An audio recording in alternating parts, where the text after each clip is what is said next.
Well, excuse me, princess. Hello everyone, beeps hug.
Rylesy, hello. Haven, good morning. Kerfluffle, hi. Frogs, hello. Little Star, good morning. Frogs, thank you so much for the primer. Anyone who sticks around for more than 40 business years is obsessed and should reconsider their life choices. JK, joining this community was one of the best life decisions. Let's fucking go. Huge Yuri. 4 to 3 months at tier motherfucking 2. Welcome back. You are stuck here now, but I appreciate you coming back anyway.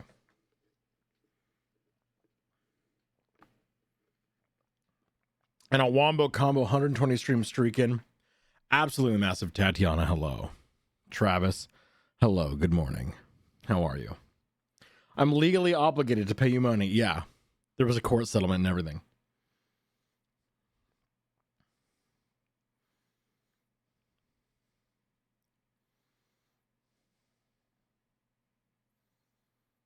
Howdy, come dude of Twitch. Andy? God damn it. Boy, I tell you what. Oh, Spink, thank you for reminding me. I need to mail my accounts manager back.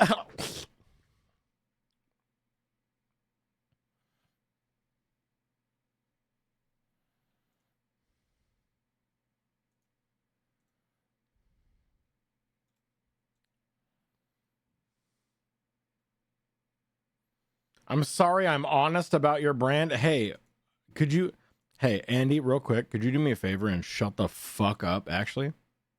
Thank you so much. Well, excuse me, princess. 8 months on the Clussy wagon. Hey. Well, Clussy Wagon, thank you so much for the 8-month resub. Huge. Lil Star, 20 stream streaking, also huge. Incredible. Thank you so much. Clussy Wagon. Mael, hey, Mael, could you, hey, Mael, real quick, could you do me a favor and shut the fuck up? Can't stick around long today. Got a department thingy to do, and then my family will be here tonight. Oh, I'm so sorry to hear about that. Wait, how's your relationship with your family? Is this a good thing, or? Well, excuse me, princess. I've been so good today, okay? I did a bunch of fucking chores today. I got a bunch of errands done. I mailed out my fucking mice, okay? I've been doing good today. I don't deserve all of this harassment, all right? 69 gift subs to Cum Dude, huge. Your 69th gift sub to Cum Dude, huge, nice. I did. I got one more mouse to send out. Thank God that I checked before I sent them all out. And then I got Loggin's package that I have not opened yet. What am I fucking doing? Hang on.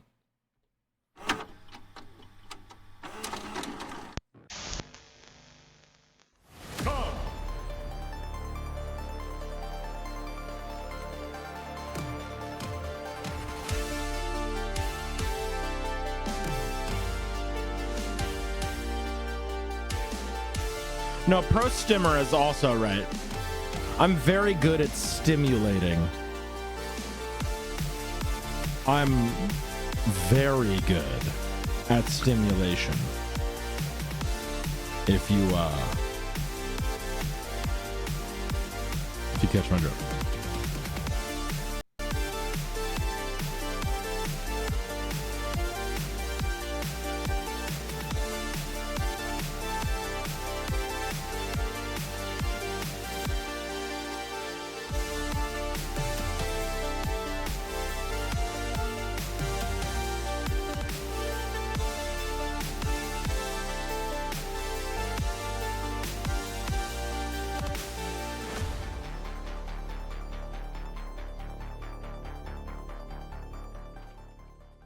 Daddy.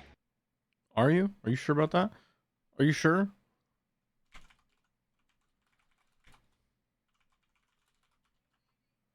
My pussy.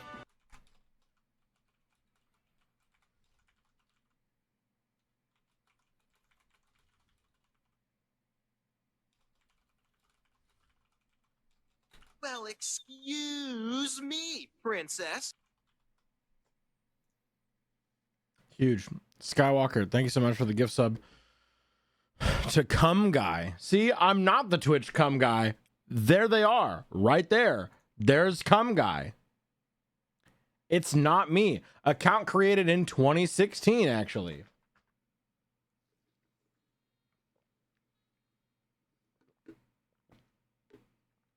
Tomboy, hello.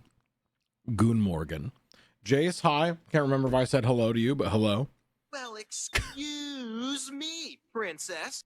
Thank you so much for the gift sub to Cum Lad. Thanks so much. Be secret alt account. You can't prove anything. Oh, hi, princess. Brick, hello. Could everyone just real fast wish Brickleberry and Cheese a happy birthday? It's Brick's birthday today. Surprise.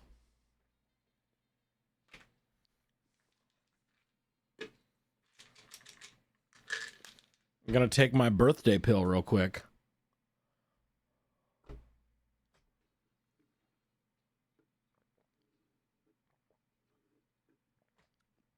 Birthday on the whole day. How fitting. Does it fit? Only one way to find out. Narvik is staring at me with all the suffering in the world like, Father, I'm starving. Where's the dog food? Real. Same, actually. Nickels. On account of these two nickels. There we go. Big old birthday. Kindle Fairy, thank you so much for the 10 bingies. Appreciate it. Feliz cumpleaños. 100%. We're fitting stuff into holes? Oh, absolutely. 100% we are, yes. Gay is hin. Gay is hot. I'm gay. He's gay. We're kissing. We're boys and we're kissing. Absolutely. Anyway, welcome to Whole Time. Couple things. I mailed out all of the mice that were shipped to me. That's really cool. They should be getting it in a few days. I'm so fucking excited, and it's so fucking cool that we were able to do that.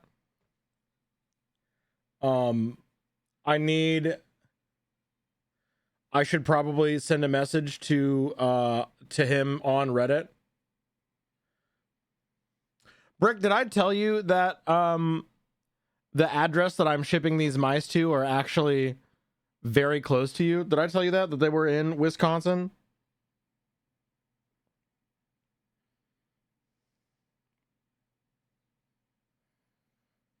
Wild. Yeah.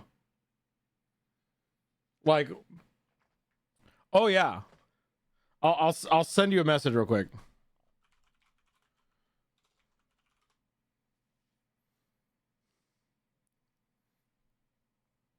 I don't want to dox their city or whatever, but like,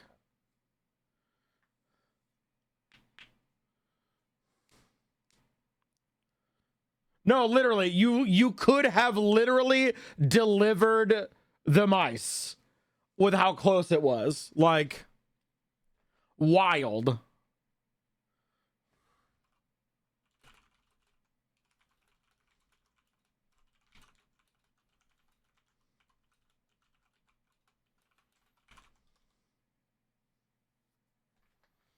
How's Silent Hill F been? Haven't been actively watching because I'd like to play it myself eventually, but I'd try to leave a lurk. I appreciate the lurk.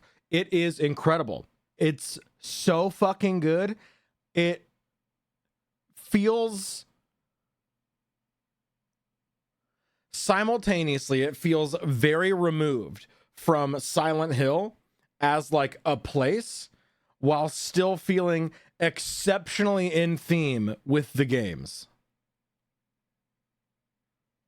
Fortissimo. Silent Hill fortissimo. Yeah. A piece of my dog's bowl broke. Let me just dissolve. Real. Brick's neighborhood is being invaded by the gay mice armor. No, literally, though. Actually. I thought it was overseas. What? The gay mouse wedding? No, it's in Wisconsin. Did we figure out what the murder lady doll thing was about? Murder lady doll? Huh? What do you mean? Y'all, thank you so much for the hype train. The cum guy, cum lad, cum dude hype train. Appreciate it. Thank you so much. Silent Hill fucks. Definitely recommend a game to play then. Absolutely. Absolutely. If you're a fan of Silent Hill, it's very good. So far, we have yet to discover that it ties back into any of the lore surrounding Silent Hill. But it's got that vibe. It's got that vibe. You've got local fanatical religious cult. Fog. What else could you want? It's Silent Hill. That's it. That's all Silent Hill ever is.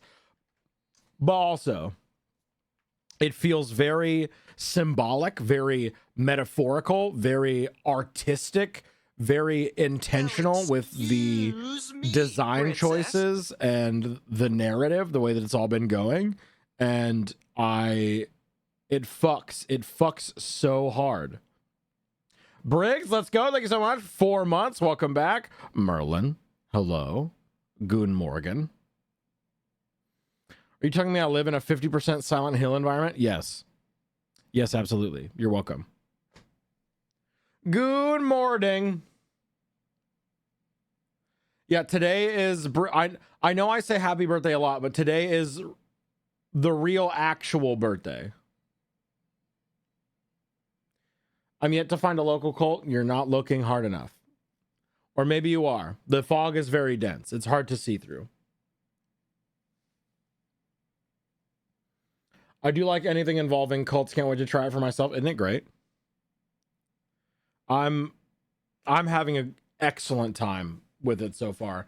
And the cultural references to the state of things, 1960s Japan. Well, It's so good. Princess. Where Silent Hill is very like Western and very influenced by like Christian religious fanaticism, and it's like cult-like focus. It's doing that in a Japanese way now. Catch, hello, good morning. And all of the religious symbolism that I've been finding so far lends itself to Buddhism, Shintoism. However, with that in mind, there are still like creepings of Christian influence, and I think that's purposeful, as it's like creeping into the commonplace immediately post-war 1960. We're talking Silent Hill, it's because it's a take on the f-stop on a camera and harkens back to another series that focuses on fighting ghosts with the camera. Wait, like actually? Bookie, hello, good morning. Fortissimo! I didn't know that Silent Hill F was literally hearkening back to Fatal Frame. That's wild. Bookie, hi. To be fair, Christianity is one of the scariest things on the planet. True. True. Silent Hill Forza. Yeah, when do we get a sick-ass car for racing? Oh, give me a... Put... Fuck, what's our character's name? I don't remember. Give me a fucking muscle car. I'm gonna drift into Pyramid Head, blast his ass, dude. Speaking of blasting asses, we got new mugs in the merch store if you care about that stuff. But Beeps, that's the same shit you already had in there. First of all, shut the fuck up.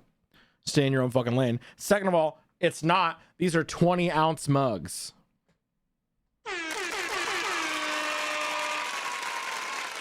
They're big now.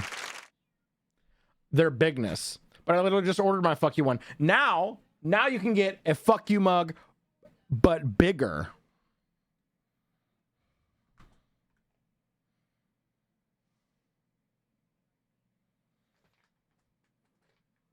Oh, what a big mug. Oh, such a big mug. Hold on my coffee. A 20-ounce big mug. I don't know. I lost the threat. Oh, and for Angel, she only didn't want the others because not enough coffee. Oh yeah, baby. Oh yeah, baby. 100 million bazillion percent. Bigness. I love that they're just called huge. That's probably my favorite part so far. It's just Beard Princess, huge floral fuck you mug. Huge 20-ounce, baby. Boom. Huge. One of your mugs are wonderful for your coffee. Absolutely. Absolutely. And the fact that you can have them with any religion or really anything, humans are superstitious. A huge fuck you. A huge fuck you. Absolutely. Abby Lynn, hello, welcome back. Goon Morgan. I'm biased because Intermission is a Christian sect. I'm glad it's calmed its tits in the past 40 years. Yeah. Some good old fluor containers is what I'm saying. Shipping to my country is so expensive. Hope to one day have enough money for the merch. Absolutely. Absolutely. I do too. Everyone deserves to put Beard Princess on their body. We're going to be taking down some of the tie-dye Sugar Brat merch soon, I think. Because it was like seasonal, like a seasonal design. So if you want to nab that up before it's gone.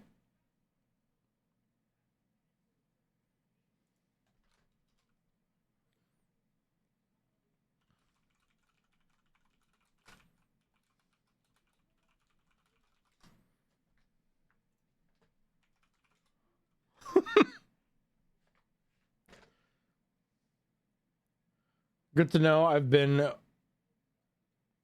wanting the tank.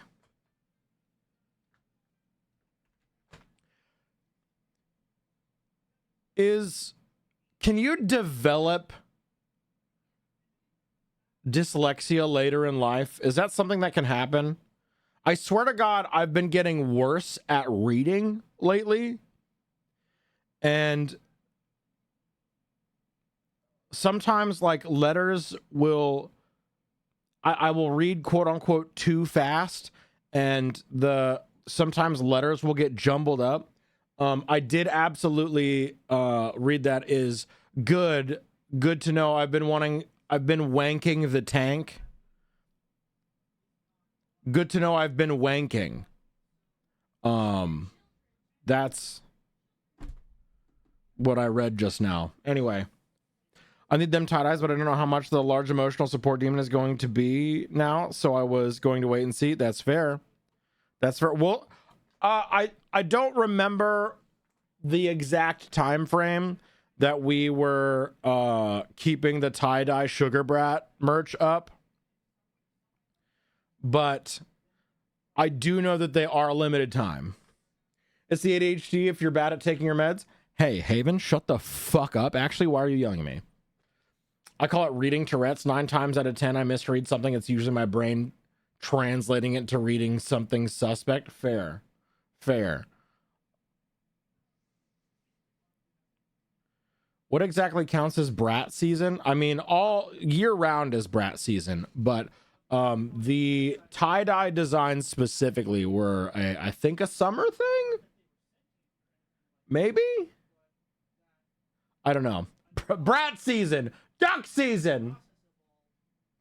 Yeah, real. Anyway. Hi, everybody. What's going on? We are... Fuck, stop. That's the wrong button. We are inspecting holes today. But before we do that, let me tell you about how I got my first Brazilian wax yesterday.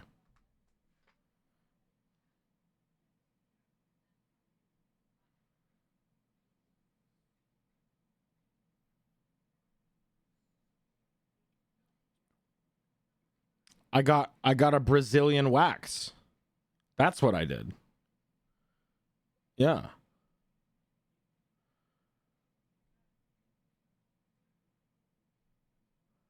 My entire crotch was as red as a lobster for several hours afterwards. Yeah. You know? Did you sit in ice water? No, I did not, but I did take a cold shower when I got home. And I exfoliated. I used this special soap, and then we treated it with some sort of herbal thing. And then I moisturized. Picture didn't happen. Merlin, don't ask for dick pics unless you actually want them. Wait, are they asking for pics of the... Yeah, I talked about my Brazilian and Merlin. I've got great news for you. There are already pics. Sorry. They said it, not me. They said it, not me. A Brazilian wax? Wait, how many is a Brazilian? Shut the fuck up. That's what the other side is for. I really like...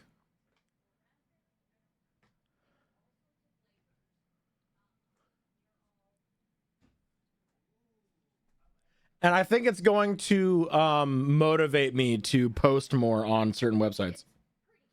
My brain is segueing into the Dr. Evil freshly shorn scrotum bit. Yeah, basically. Anyway, I was telling it. Normally, I wouldn't share that much personal information about my genitals. But I said that as a precursor because never before in my life have I been so absolutely sure that I'm not into cock and ball torture. It was exceptionally 100% validated for me that I am not in any way into cock and ball torture after receiving my Brazilian wax.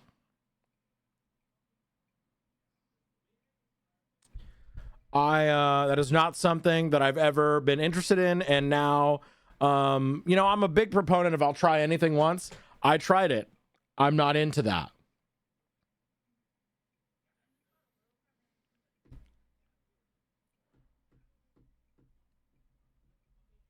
I thought you didn't have one. You were just joking about it. Oh, no. Oh, absolutely not. You could get one of those little mini finger skateboards and use my as a ramp right now. It's so smooth down there. We are smooth as hell. We are gliding down there today. Absolutely.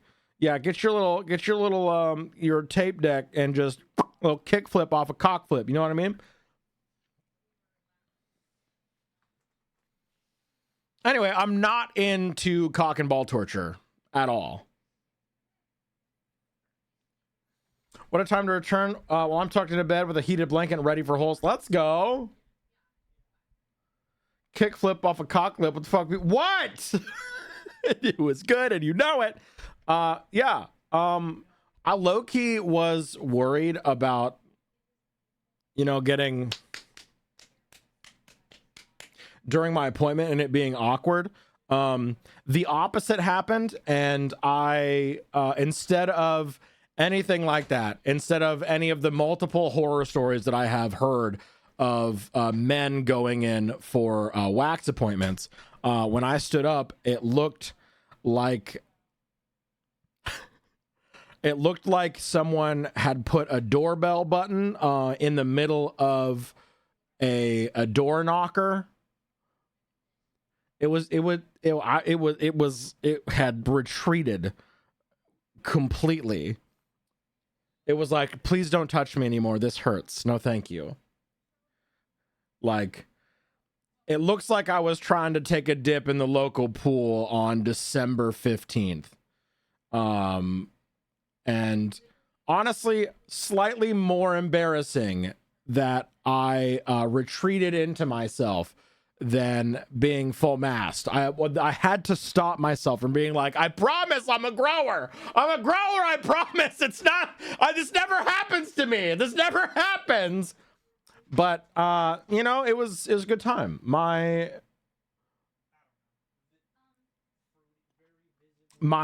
stylist, my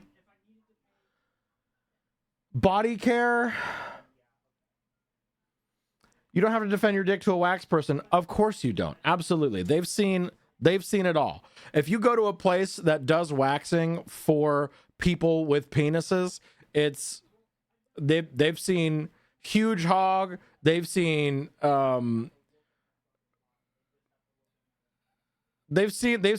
everything from gigantic boar hog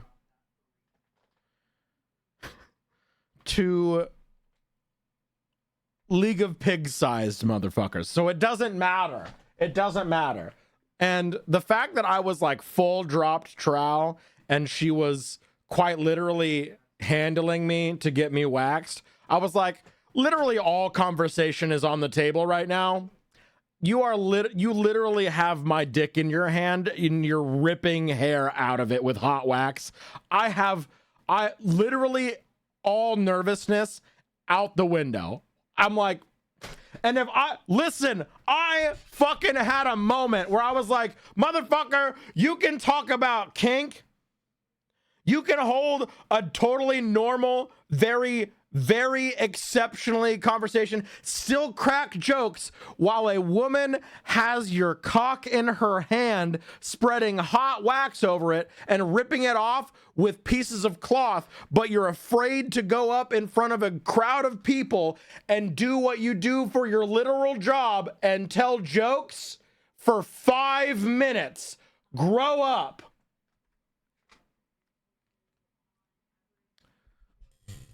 Esthetician. Yeah, there we go.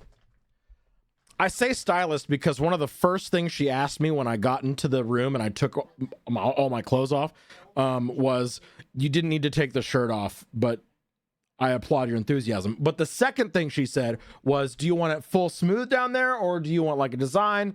I could do a martini glass. And I was like,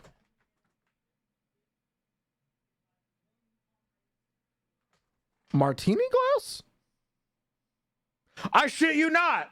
My esthetician at my Brazilian appointment offered to wax the shape of a martini glass. Is your dick the stem, though?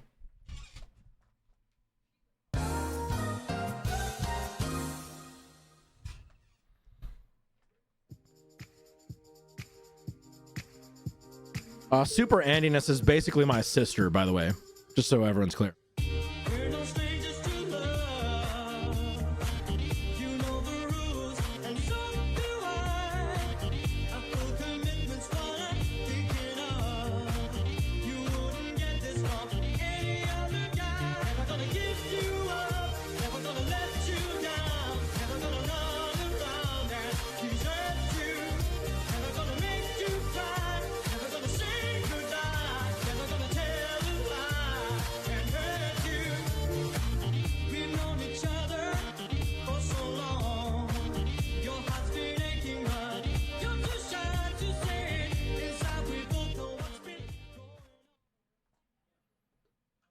Anyway, yeah. New Star Trek opening credits just dropped. Imagine a tiny dick next to your other dick to make it look way bigger by comparison. Snowfall, actually, since we're talking about my Brazilian, I believe you're getting dick rolled right now.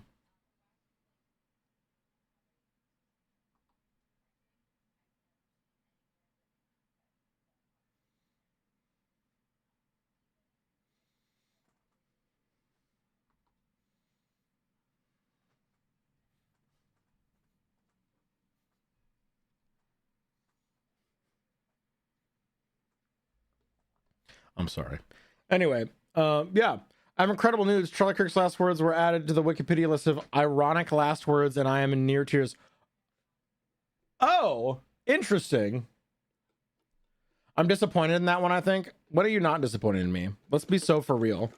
How many times have you hit me with, you know?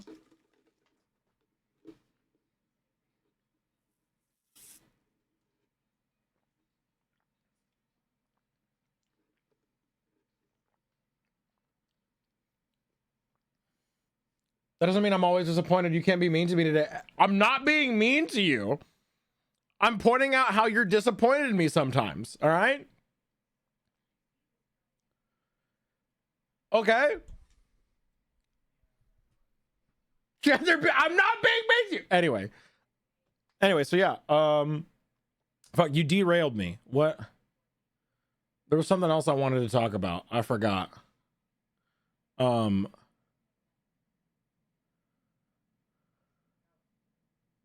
Fuck, I was just talking about it in the car on the way back.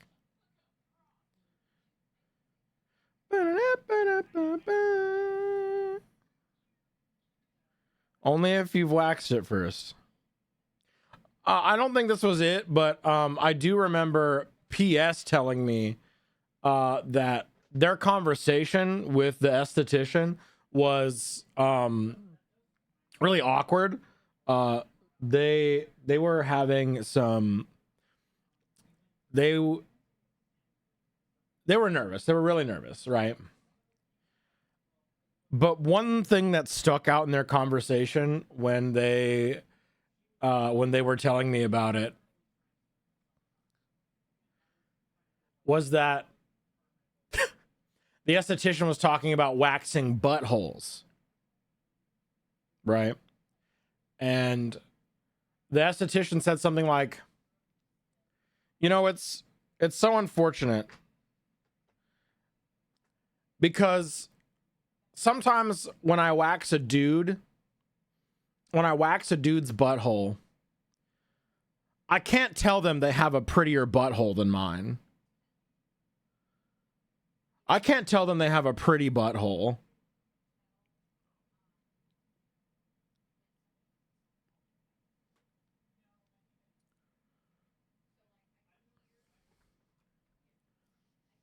And PS goes, well, you could tell my husband that.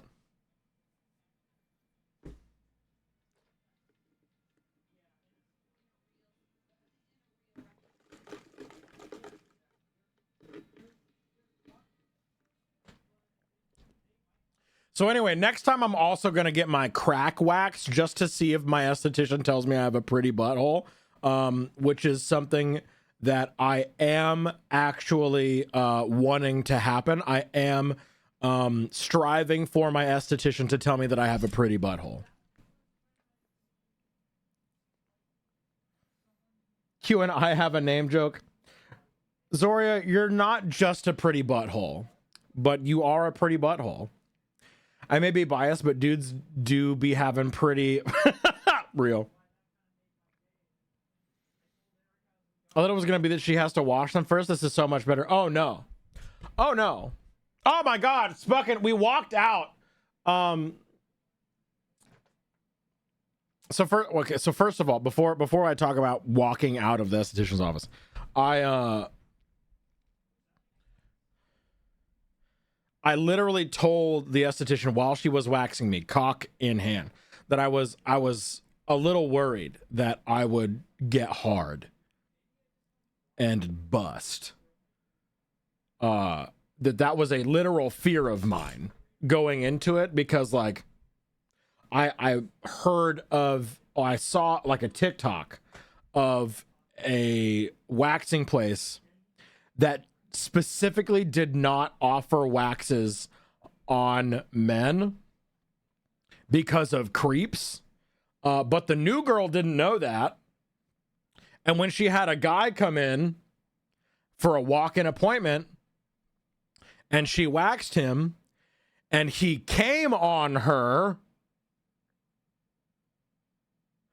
and she wasn't told about the no guys rule until afterwards when another employee came in.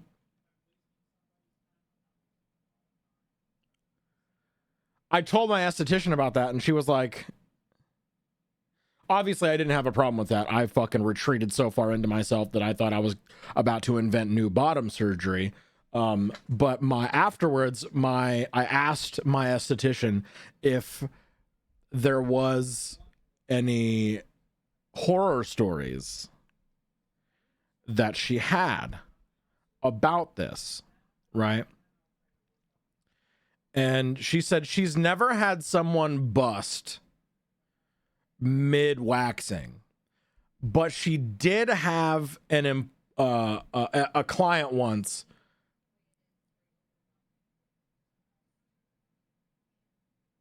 masturbating in her studio after the wax appointment.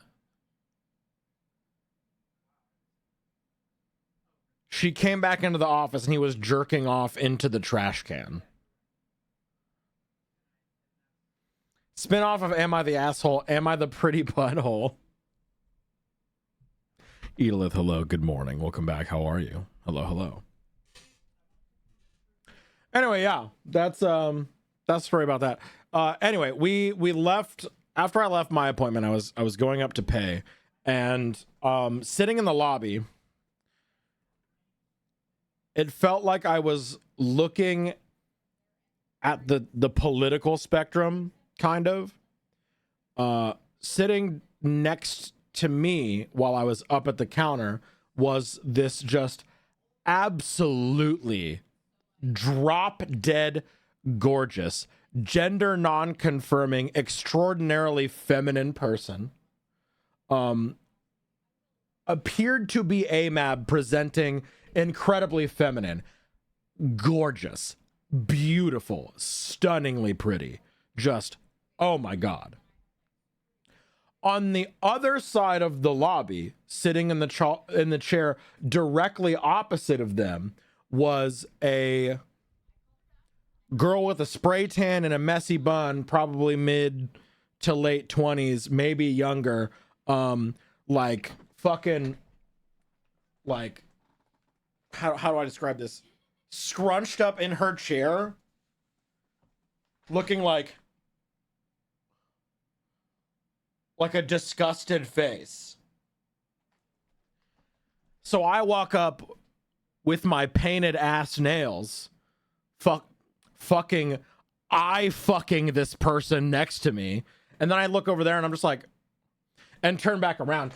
And then on the way out, PS notices this, obviously, because she is not being fucking subtle about being disgusted by the presence of this person.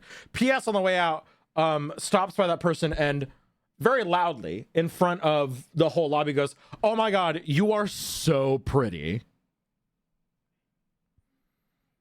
We just ignored the other girl sitting in there, obviously, because she was being an asshole.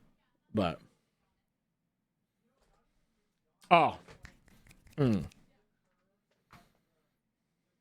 absolutely.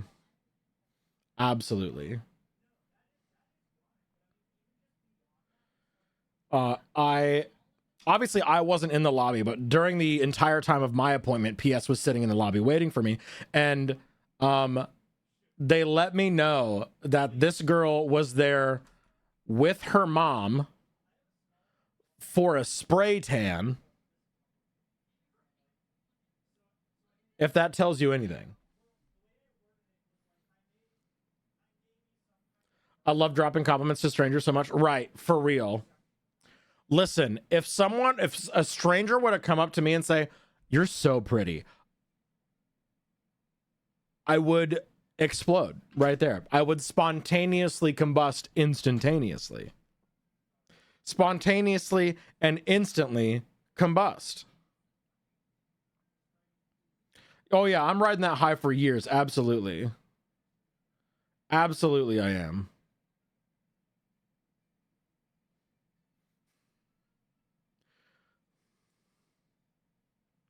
Spontaneously combust? No, absolutely not. That's inappropriate.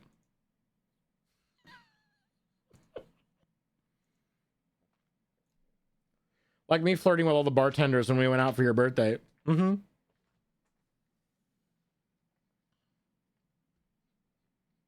My default compliment is your insert cool thing about them looks lovely. Me at a random hookup. Your cock looks lovely. Wow. My tattoo artist yesterday called my wife gorgeous, and that's going to boost them forever. Oh, absolutely. 100%. 100%. That would get me for sure. Like, hey, princess, your hair looks lovely today. Or like, hey, princess, you have a pretty butthole. Yeah.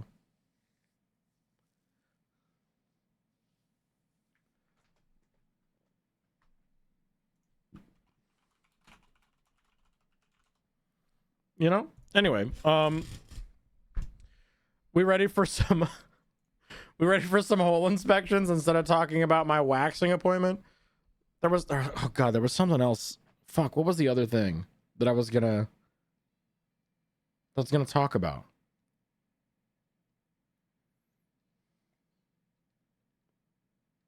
I don't fucking remember.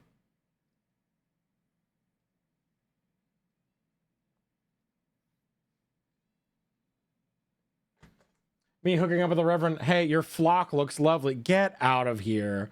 Get out of here. Hey, Beeps, do you need us to tell your butthole is pretty Marvin? No. Andy, I don't need you to say anything about my butthole at all, actually. Yeah. Tangentially related, I told my group mates I couldn't meet to do an assignment because chronic illness was messing with me. One of my classmates said, "Don't worry, lovely, rest up." And I wanted to sob. Real as fuck. I do not need the community to tell me I have a pretty butthole. All right?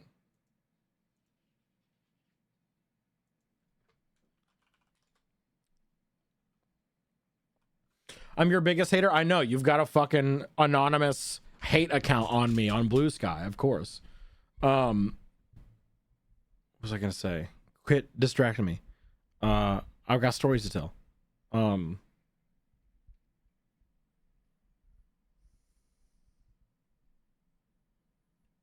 I want to be told I have a pretty butthole organically. Right. I want a professional esthetician who sees buttholes every day to wax my asshole and then be like, "You have a really pretty butthole." That's what I want. Okay? That's what I want.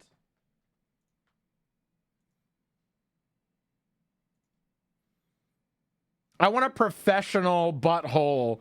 I want a professional hole inspector like me. I need someone on my level who is also a hole inspector to tell me I have a pretty butthole. That's what I want. That's the vibe. A peer review, yeah. I need a peer to review my butthole, you know? I feel for my waxing lady because she was like, "I want to sleep with women, but I see coochie all day long and I don't think I can do it," and that's so fair. You know, that's... You could, I bet you see every kind of coochie imaginable in that profession. Just like you probably see every sort of cock imaginable in that profession. I read this r/true off my chest story from this prison inspector guy whose job it was to inspect undressed dudes coming into the prison all day, every day. Interesting. I can peer and review a hole. And that's why you're here for Hole Inspector. Speaking of which, we're going to get into that unless I remember what the fuck I was going to talk about on the way. Oh! I don't know if this was the one, but I did need to tell you that my dad tried to call me yesterday while I was in my appointment.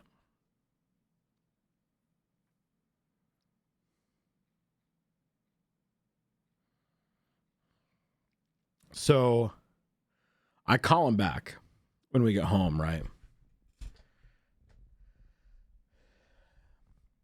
And he was like, oh my God, yeah, no worries. I forgot you were streaming today.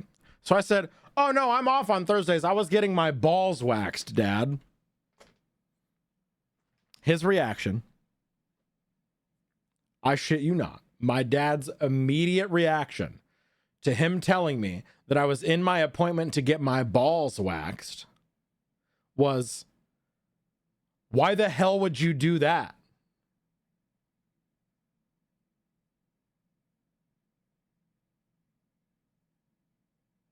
To which I replied, Dad, it makes sex feel better.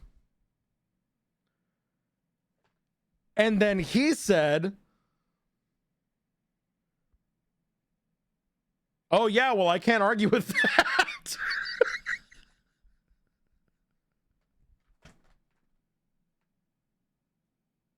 Just the immediate bop, bop, bop. The immediate, why the hell would you do that, to, oh yeah, that makes sense.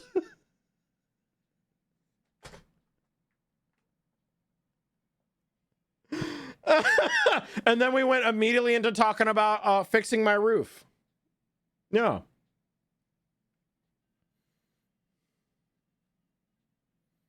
And Gabe Moses, and that's exactly why I told him, because the immediate acceptance, literally all I have to do is be honest with him. And he'll be like, oh yeah, that's fair. Yeah, I get it. Fair, son, you're right. Anyway, how's your roof? No, literally, that's how it went. And then he texted me this morning asking me how the roof stuff was going. Speaking of which, I need to check my text messages. Oh, here we go.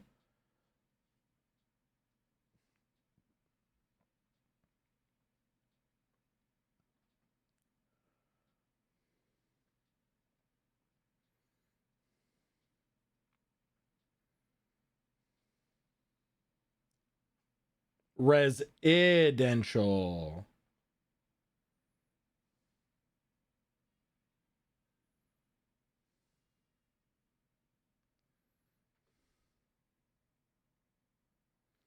Anyway, I thought you were going to say he texted you asking how your balls were doing.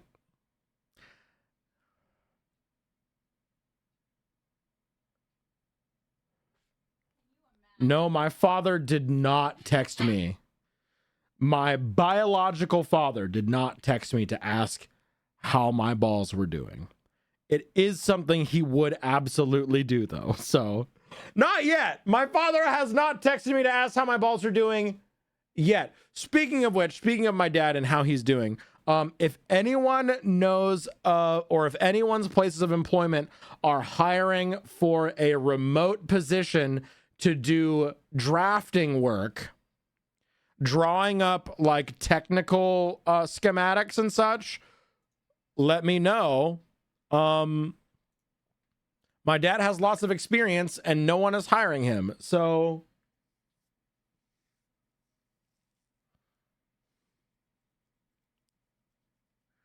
you let me know. Not gonna lie, I'd probably ask, all right, son, everything all right? Or have you got a space hopper situation going on? I don't know what that means. I don't know what that means. However, my dad is going to come over and help us on the roof. We have a date set for the roofing stream. We will be replacing, we'll be deconstructing and building a new roof October 4th and 5th. Not this weekend, but next weekend. I will be stripping and making a new roof. Unfortunately, because it's so short notice, I'm not going to have PS available to work the camera for me. So it probably won't be as in-depth and like interview style as I wanted it to be. But I will have, it is my hope to have anyway, a constantly running like overview shot of the house. And then every so often, I will, when we get into doing something new, I will like bring it up and basically interview my dad and have him demonstrate what we're doing. Yeah. And then we'll have the time-lapse camera for sure. Mind association, because it's 5 days after your stream, we finally have an appointment with the immigration lawyer for husband. Huge. Nice. Got a couple extra lav mics. I'll have the one, but I don't know if I have time to do all that.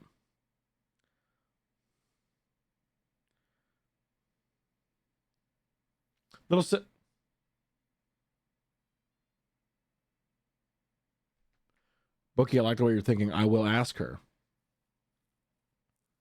Everybody knows the hole inspector, but nobody inspects the ball inspector. Exactly. There you go.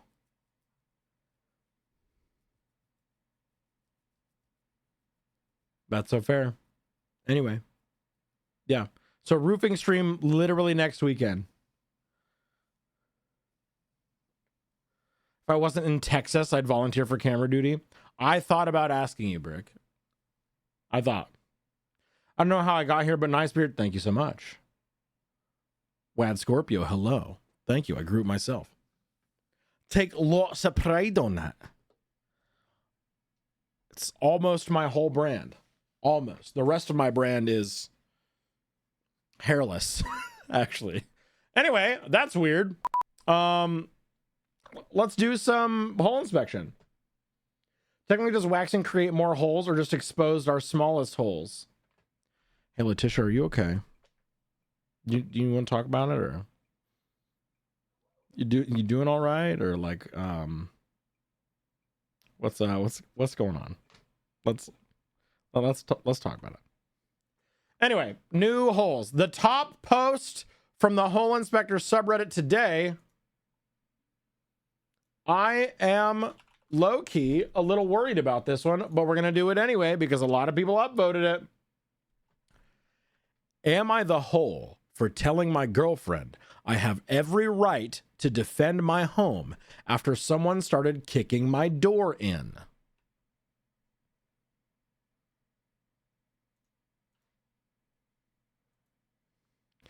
Am I the hole for telling my girlfriend I have every right to defend my home after someone started kicking my door in?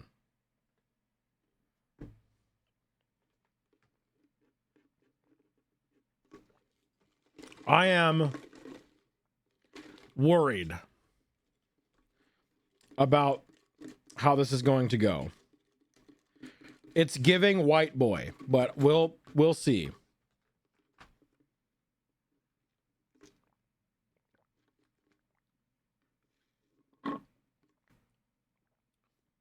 Right, Turquoise, right.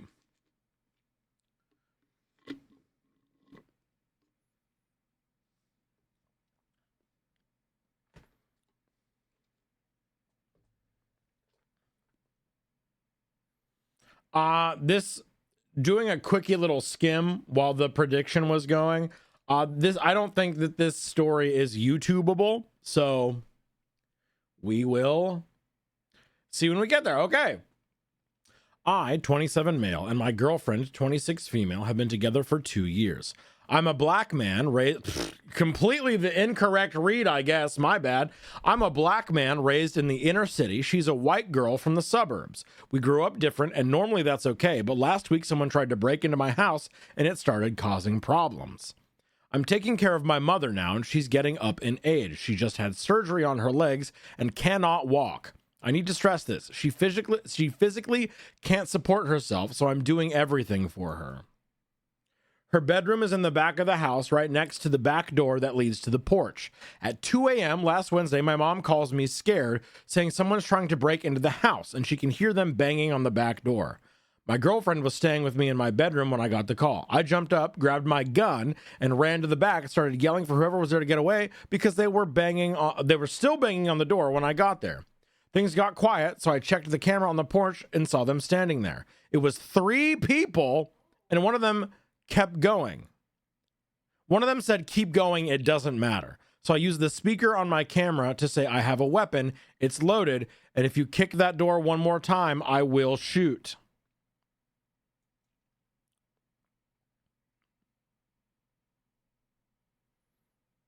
Oh. Yeah, I mean, fair warning. Your mom's literally helpless, unable to move next to the door. My girlfriend is behind me at the point, screaming not to shoot them, and it isn't worth it. The three people on the porch don't move, so I put my phone down, cock my weapon, and say I'm going to count to 3. And if you aren't gone by the time I get to 3, I'm firing. As soon as I counted 1, they ran away. And my girlfriend was screaming at me. There's never a reason to threaten to shoot someone, ever.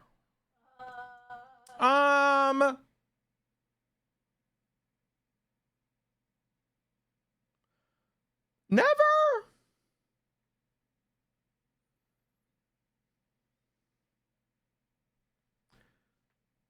Never?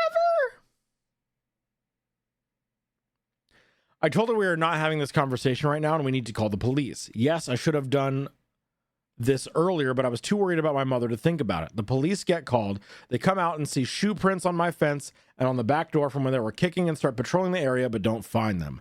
When the police leave, my girlfriend starts yelling at me and saying she can't believe I'd be willing to shoot someone.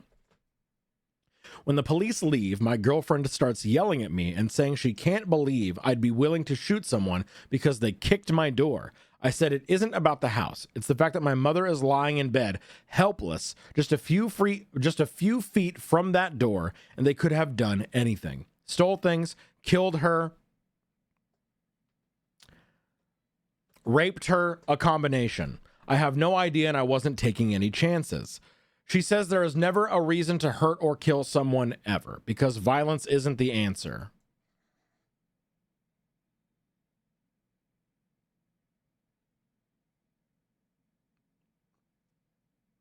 The language of the oppressor is violence.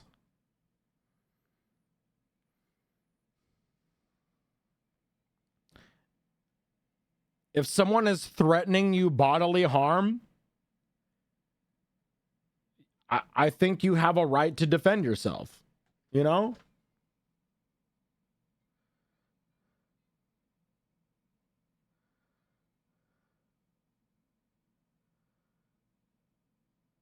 Mael, yeah, that's crazy. She does sound very sheltered. There's never a reason to hurt or kill someone like they were trying to do. Right, right. It's like the tolerance paradox a little bit. It is. Reminds me of a conversation between Kratos,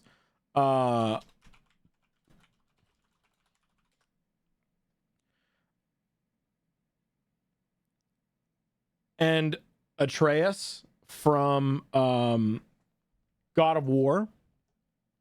Father, is it always moral to kill something that's trying to kill you? Yes. Well, there you have it, lad. Done. End of story. Question answered.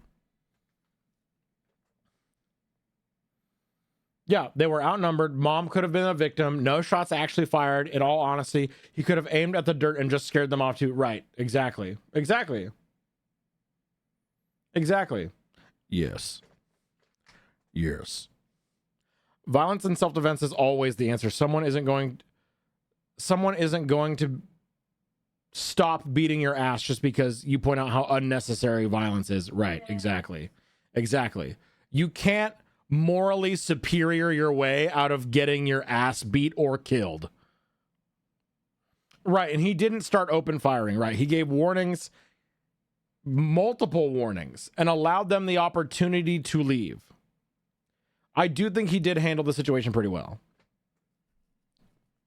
Anyway, it just makes you like the person you're hurting, she said. I told her the only reason she thinks violence isn't the answer is because she's never had someone try to physically harm her before. And I'm not going to apologize for what I did because I had every right to defend myself, my home, my mother, and her. She's been angry at me ever since and will barely even speak to me. I'm trying to consider her perspective. I really am.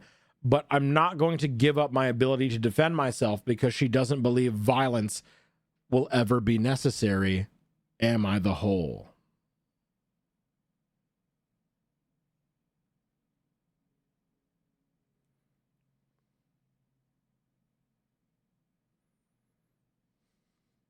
Had this happened in my state, those 3 people wouldn't have been warned before getting shot. Right. There are some places that don't even give you a warning. At the very least, this guy wasn't looking for a reason to use his firearm and gave them the out, right?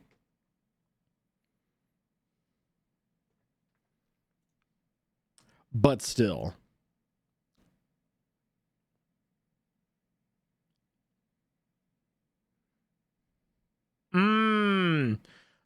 So the top comment was deleted. Well, before we go into comments, I'll wait until ads are done. Violence isn't the answer. Yeah, sure. Unless violence is the question.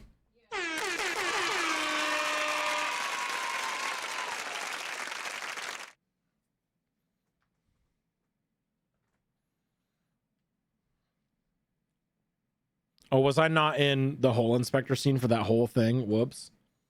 Anyway, well.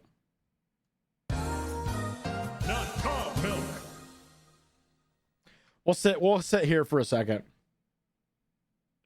Violence? Yes. Yes.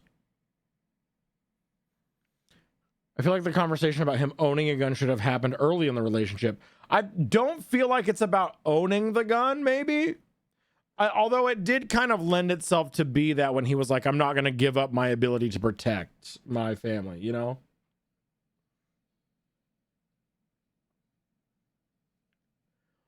This did actually happen a couple years ago. My dog caught the guy's ass before I made it to the door. He had to go to the ER before jail. Oh, boy. No, hang on. Let me take that back. Boy.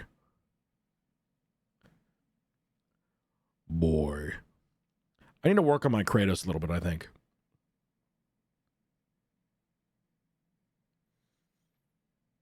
I think she feels morally superior and was signaling. I think she was scared. That was you saying yes and boy? Yes. That's me.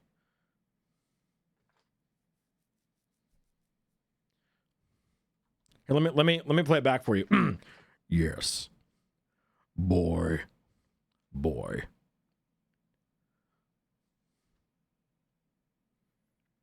I also don't think the Kratos argument is valid. You don't think that it is always ethical to kill someone who's trying to kill you?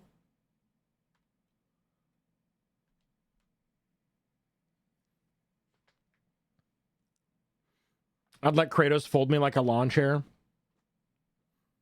We know. That goes both ways. What's the fucking other way, Drunk Wizard? It's always ethical to kill someone who isn't trying to kill you? What? Huh? What the fuck do you mean?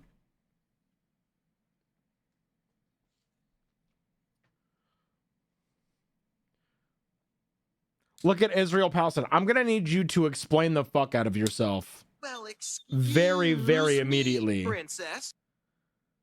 Kratos is one of those men that I know smells like absolute shit, but I still want to lick his abs. Andy?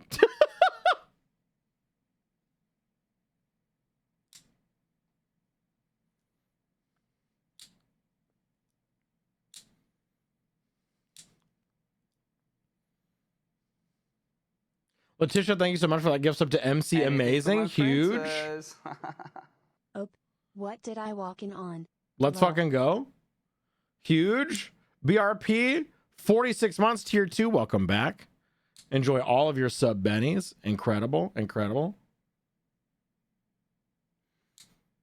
If my life or my family is in danger and the person deserves everything that happens to them up to including death. You gotta. When both sides are doing it for prolonged time frames, they're both doing it, and if both get the Kratos argument, then is Israel's standpoint valid?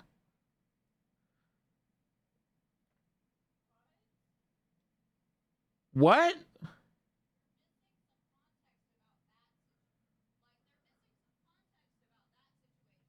Yeah, it, like all things, it requires context.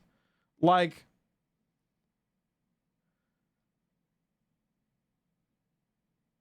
we're talking about personal defense, interpersonal conflicts. This is in no way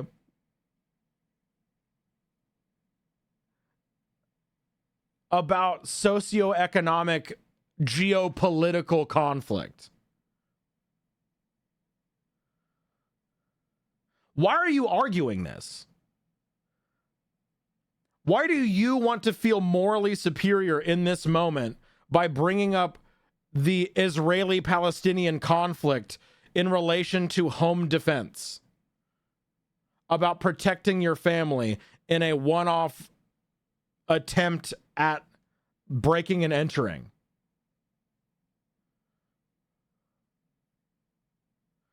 Yeah, why are we arguing about a genocide compared to a Reddit post right now?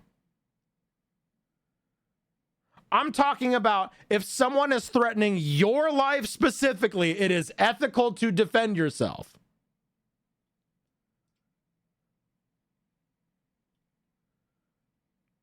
Right, absolutely. I agree with Penumbra. But like 100% fucking educate yourself on that conflict. We're not using this argument to excuse Israel's actions. What are you fucking talking about? Like, sure, if you remove yourself from the fucking very isolated, very interpersonal example that we are using here, if it broadens itself out into a fucking full-on massive scaled war, I still think that you are able to defend yourself, because what you are arguing here is that you should just turn the other cheek if someone is trying to do you harm over a long period of time.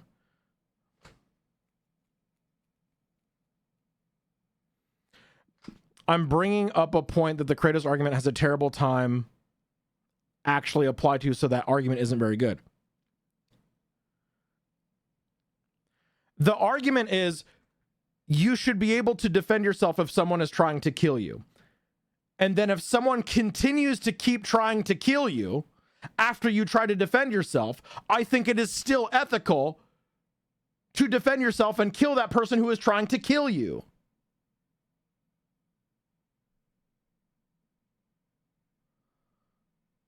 And then if they continue to try and kill you and say, oh, but they tried to kill me, and then continue trying to kill you, I still think that it is ethical and reasonable and understandable to defend yourself in that way.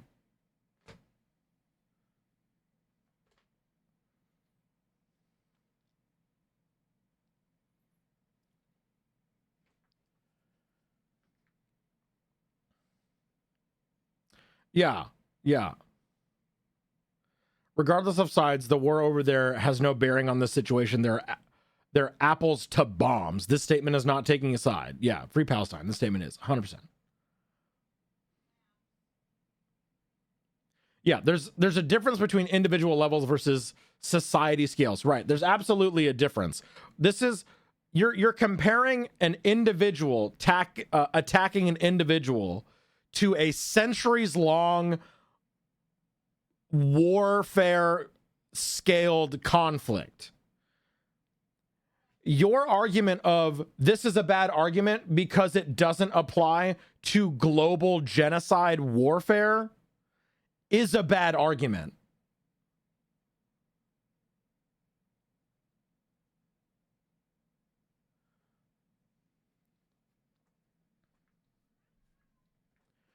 But you can easily see how that Kratos argument can be used by that government.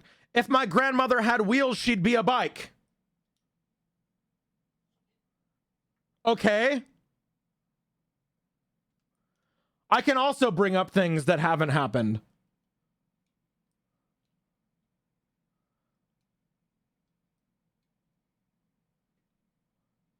Unhelpful.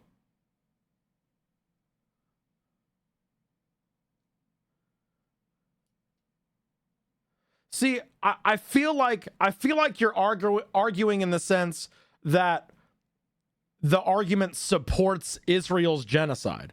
That's not what we're saying at all. We're saying that if you are attacked and someone is trying to kill you, you should have the right to defend yourself and retaliate against that person who is trying to kill you. If you look at the original progenitor, at the original aggressor, at the person continuing to spread harm, you have the right, and it is understandable to defend yourself.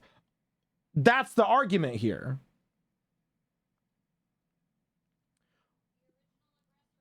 But you seem to have a fundamental misunderstanding about what the fuck we're talking about. And it doesn't seem like you're arguing in good faith here. So I'm going to table this discussion because obviously it's not going anywhere.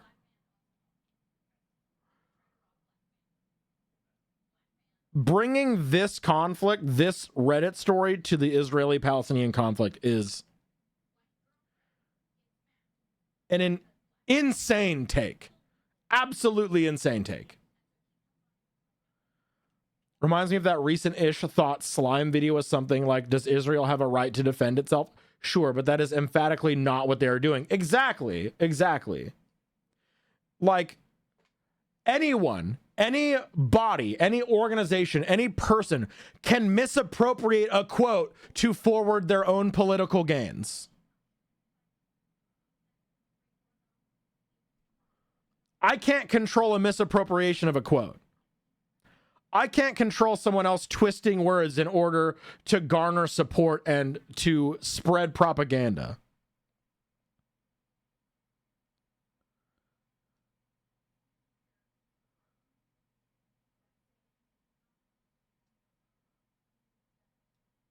Anyway, welcome to my comedy show. This is something I feel very strong about as a marginalized person who's had to fight to protect my own actual home, so I will kick someone's ass about this. Absolutely.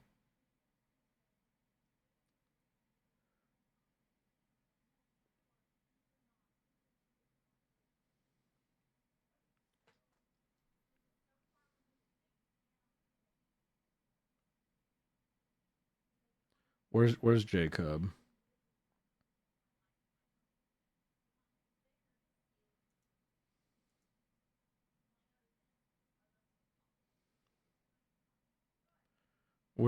Okay.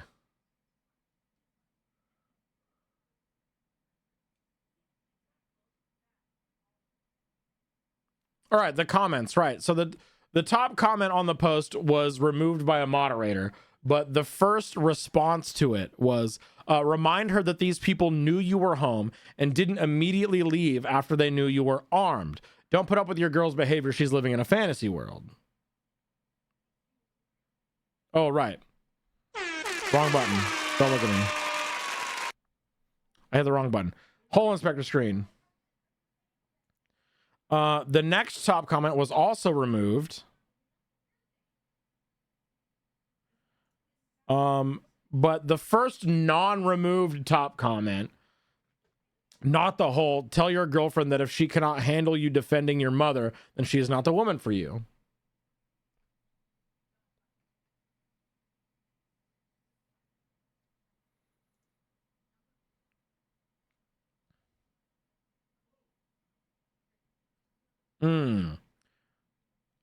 This comment here is, oh hell no. It's a concern that your girlfriend was more worried about some asshole robbers than you protecting the home, your mother, and her. What if they did break in and have weapons of their own? Logically, you did what anyone would do with common sense. Her reaction makes no sense. So she wants them to possibly break in and harm all of you instead of defending yourselves. Where's the logic in that? I think she was scared and panicked. That's it. I think she was scared and panicked. And hopefully she just wasn't thinking clearly in the moment, but obviously she's giving him the silent treatment and hasn't been talking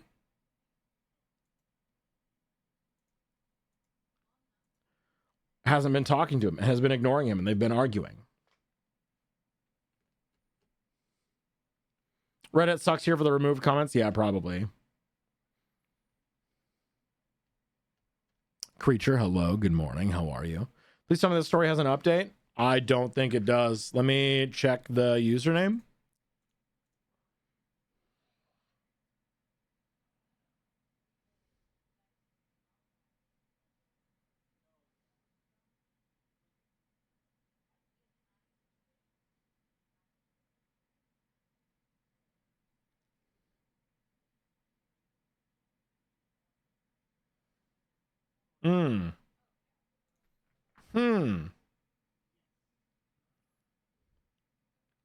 Okay, I didn't see an update, but I saw a response where OP was like, I appreciate the comment. Someone commented, while you're not the asshole and your girlfriend is living in a fantasy world where people aren't willing to come into your house and kill you, she was kind of right about one thing. You are a fool if you shoot through a closed door.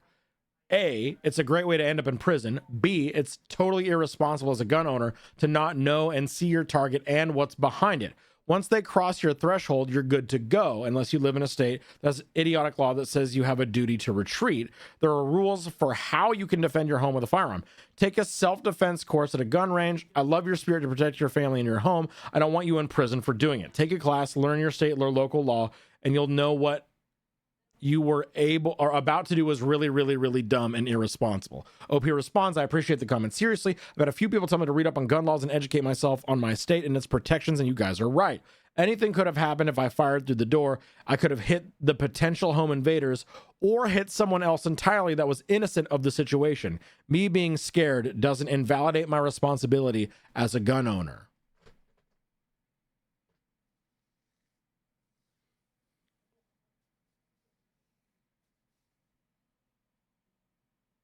True. Yeah, I know. There's no update. There is no update, unfortunately.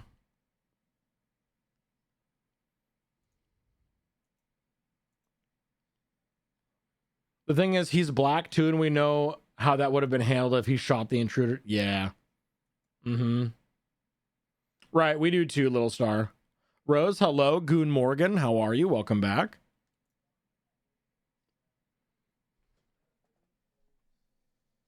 Oh.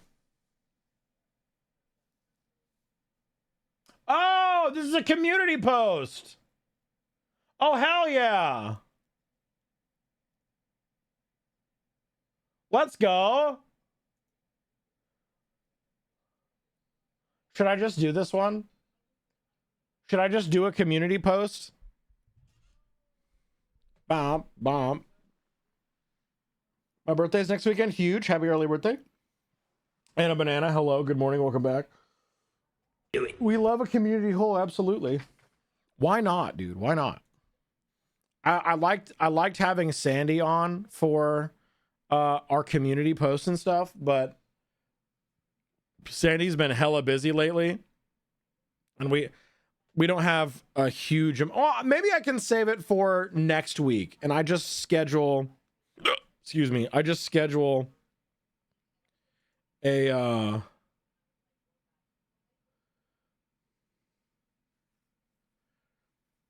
collab with Sandy. Oh, right. Squares, binghole squares. Okay, what do we got? Not the hole.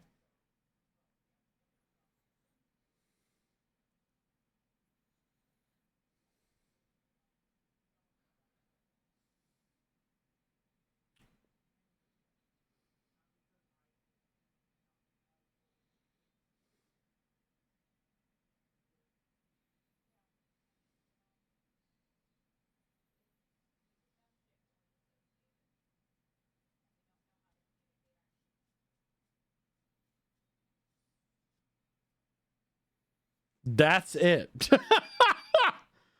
That's all right. Yes. I was going to do the gaycation PowerPoint today. Thank you. Thank you for reminding me.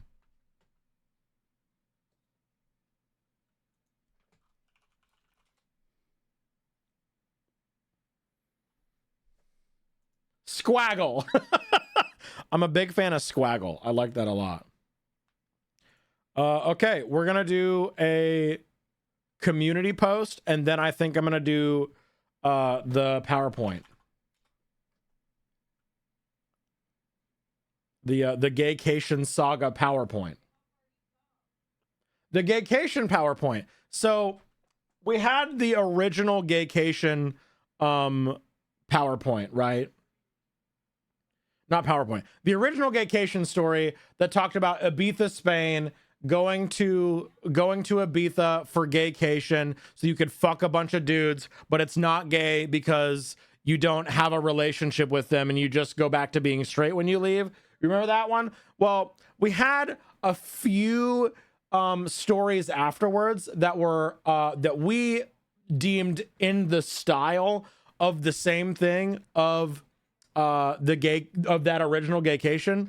And I made a PowerPoint for Maisie Linney, shout out Maisie, to update her on the situation, to present to her during her mime stream, Gaycation the prequel and Gaycation 2, after I told her about the original Gaycation story. And I was like, what better way to present this to Maisie and to let her know and update her on the Gaycation stories than her PowerPoint stream? So I made a it went way too long when I presented it, but it was like a 30-minute PowerPoint presentation about the Gaycation stories. So we have a Gaycation story. Gaycation just for you. It's a great PowerPoint. I would like to present it later today. I'm pretty sure May left herself horse during it too. God, I hope so. I saw it on Smosh. Yeah. General question for the community subreddit. Can I submit am I overacting post or is it only for it? Yeah. You can cross post literally anything from anywhere. You can post your own stories. As long as I can put it in the style of how we do these videos, I'm chill.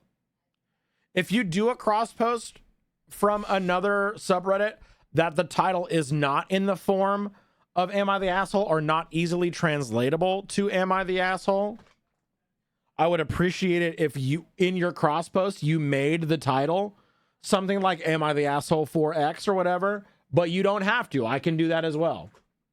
We are hole inspecting, Jaces. We are. I am about to take a very quick little bingus of a break to go use the restroom. However, we are inspecting holes. We're about to do the first ever community post on the Hole Inspector subreddit from a prominent community member.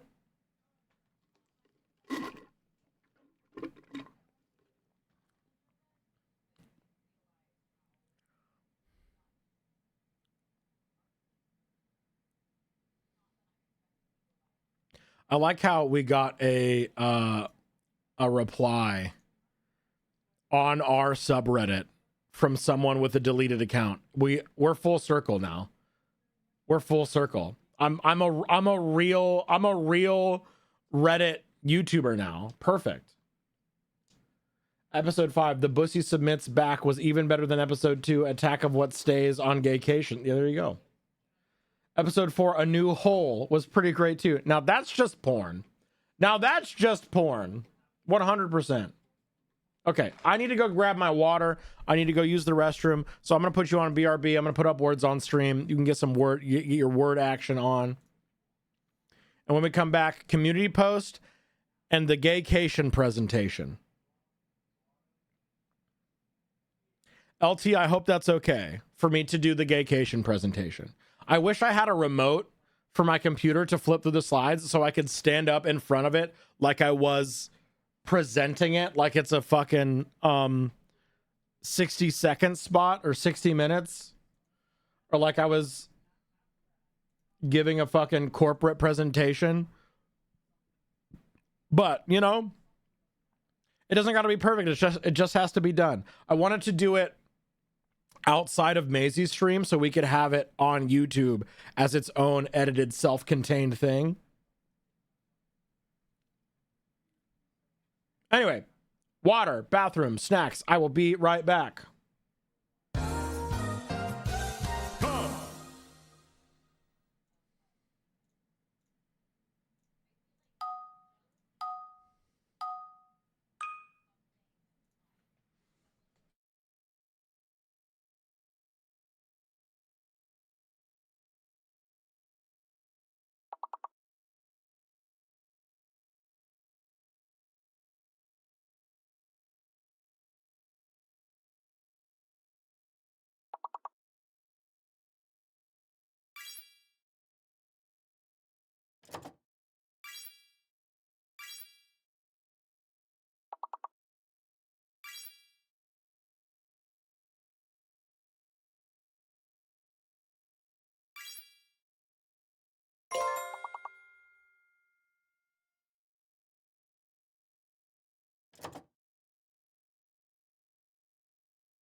Perfect timing. We're so back. Are you ready to dive into Hole? Too bad. We're doing it anyway. Let's go. It's Hole time. Wait. Hang on. Is Login here? Paging Brat. Paging Brat Login. Login, you bratty little brat.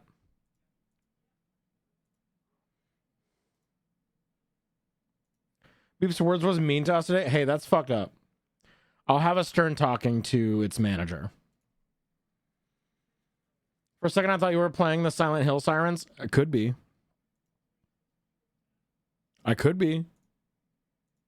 What's it to you?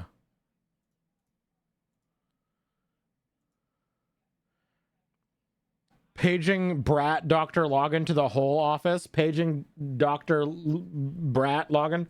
Login Brat. Gotta set up an innuendo for Login to arrive. What can I say?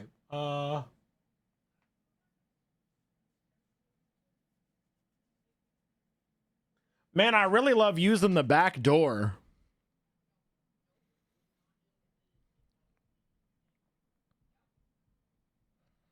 I'm a huge fan. My back door is all blocked up right now though. I'm gonna move all the stuff out. I gotta clean it up here a little bit, but I'm really excited. I love using my your ass, bro. I love using my back door.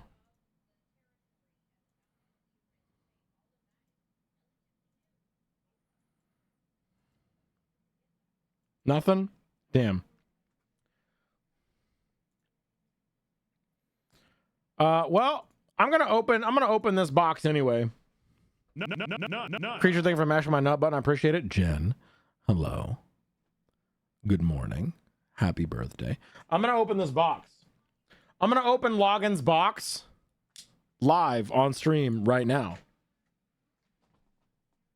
What do we have in the box today? It's all taped up.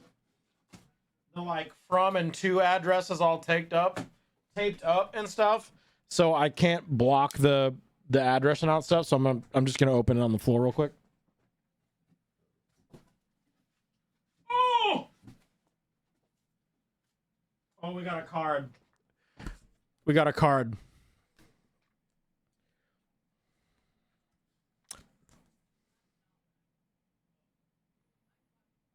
Speaking of back doors, Login?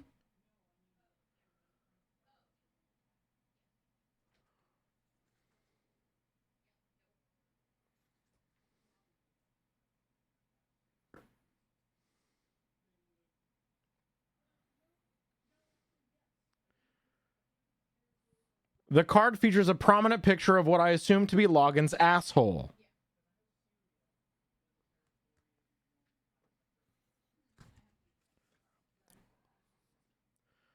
This took way too long to send out, but I hope you find it useful. The camera or what's in the card here? Let's, May it bring it to life all your wacky ideas, or maybe just HD feet cam. JK, unless. Here's to endless chaos. Login.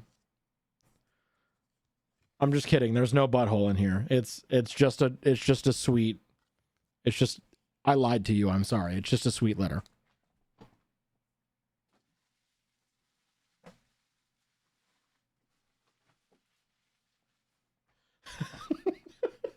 I'm sorry. It was funny. We just got butthole baited. I baited your butthole. Yes. I mean, I baited you with butthole. I hole baited a little bit. A lot of it. I hole baited you. I hope that's okay. Can someone clip that for Login? I'm sure they'll get a kick out of it. How dare you backdoor bait us on Bricky's birthday? Spoiler warning. I think Brick would love to be backdoor baited. A novel concept. Let's see what we got. Oh, fuck! Thinking ahead even. We've got a... They sent it with a cam link. So, like, it's ready to fucking go. Oh, it's got a nice little carrying bag. Oh my god. Yes.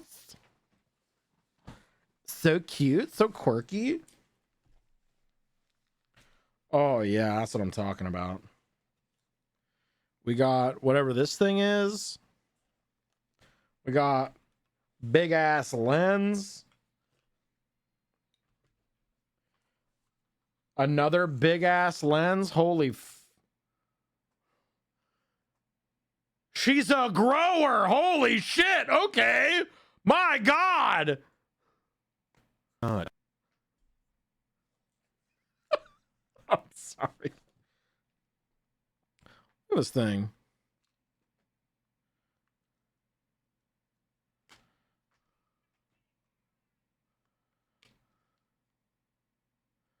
Does it flip out?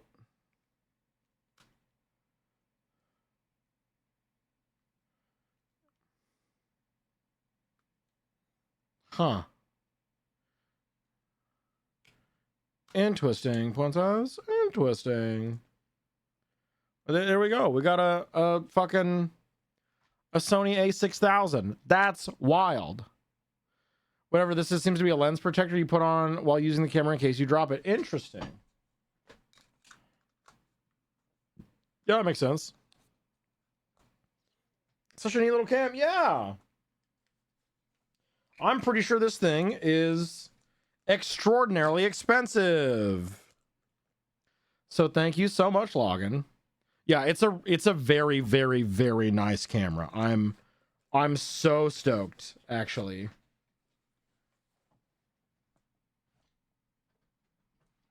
Endless chaos for real. Hang on, I just want to see Sony A6000 Amazon.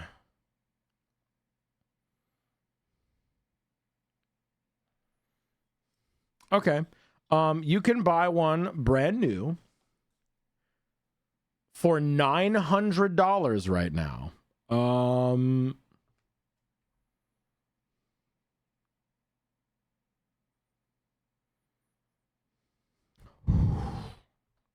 Holy fuck. Thank you, Login. Jesus Christ. That's so much. Whew. Wads, hello. Good morning. How are you? Hello, hello. Okay. All right. We're going to do this community post from Killer Rabbit, and then I'm going to do the Gaycation PowerPoint presentation. Okay? This comes to us from Killer Rabbit, actually. This was not done with an anonymous throwaway account. Perfect. New Dicky going live. Oh, first we're paying out the old Dicky. New Dicky going live right now. Is Killer Rabbit the asshole or not the asshole? Am I the hole for putting my D&D players in an Old Yeller situation?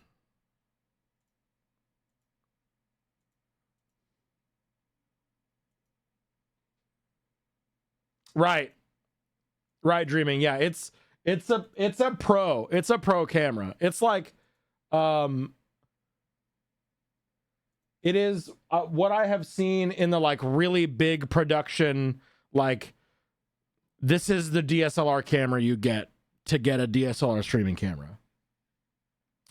Am I the hole for putting my D&D players in an Old Yeller situation? Am I the hole for putting my D&D players in an Old Yeller situation?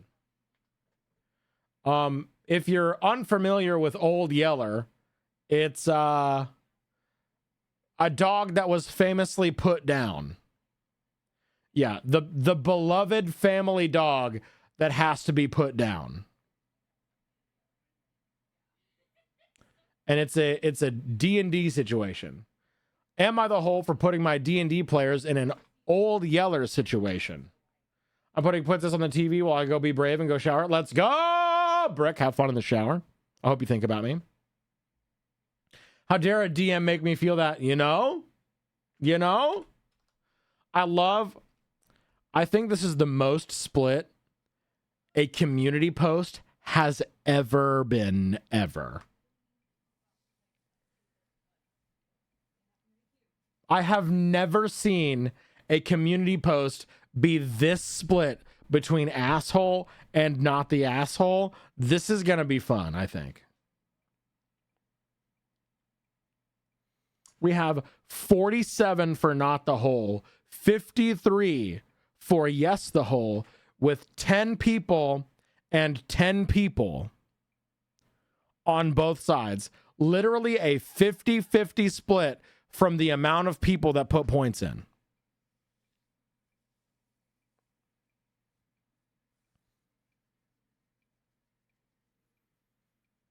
I've had players try and keep a zombie as a pet. I'm biased here. That's so fair. All right, here we go. Trigger warning, fantasy dog creature death. This happened 4 or 5 years ago, so the specific details are a little fuzzy, but I'll do my best to be as accurate as possible. I enjoy creating new monsters to throw at my D&D players. I get inspiration from other games like Warhammer, Age of Sigmar, and Magic the Gathering for these monsters. One of my friends paints minis and showed me a few that looked like a mind flayer crossed with a dog creature that has bits of armor on it. I was running a weekly D&D campaign set in the Underdark at the time. The players were following clues on why magic users were being kidnapped and knew that mind flayers were involved.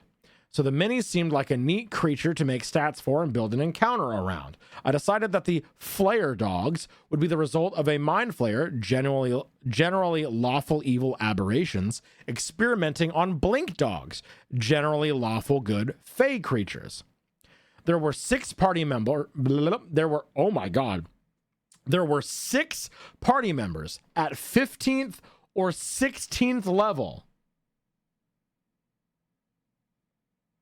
Damn, that's like hot. That's hot. That's end game D&D. Most D&D campaigns end between 12th and 16th level. Very rarely do they go all the way to 20. Yeah, that's a lot of D&D. These players are demigods. Easy. End of story. The important characters during this encounter are the dwarf life cleric and the human lore bard. A pack of 3 flare dogs were patrolling the cavern the players were in. They used their teleporting ability to get to the party, and a fight began. The flare dogs have the teleporting abilities of their original blink dog form that lets them attack before blinking away. They also have the mind blast, tentacles, and extract brain abilities from the mind flare stat block. Damn, these dogs are nasty as hell. Damn. These dogs scary. Holy shit.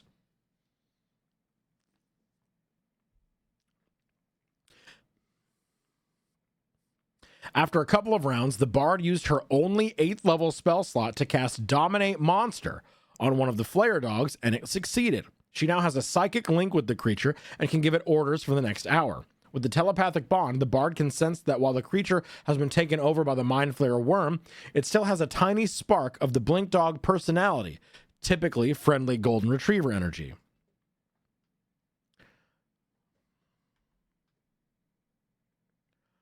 Oh,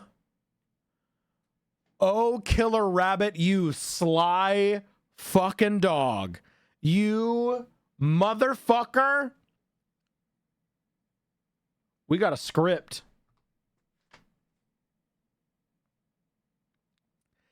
I will now be playing a bard, a flare dog, and the dwarven life cleric,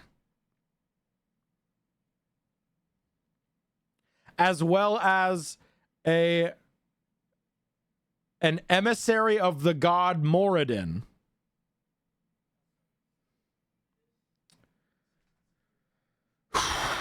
Bard is easy. Bard is easy. Okay, I can do Bard. Okay, wait a minute.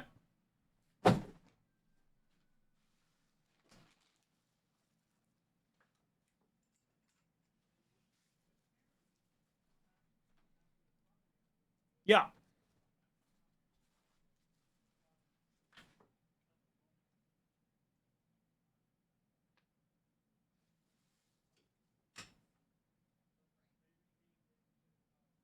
Oh yeah, here we go. Here we go. Yes. Yes, absolutely. Bard done. Okay, dwarf cleric. That's just me, I think.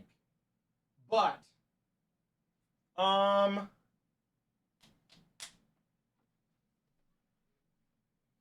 here we go.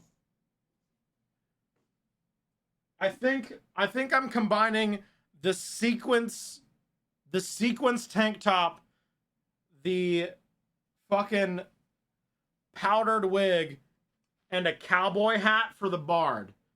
And then we're gonna go, let's see.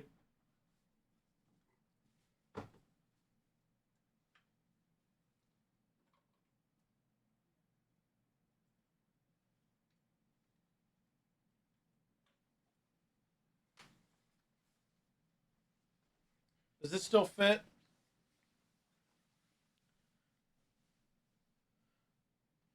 All right, suit jacket for the cleric, I guess. Why not?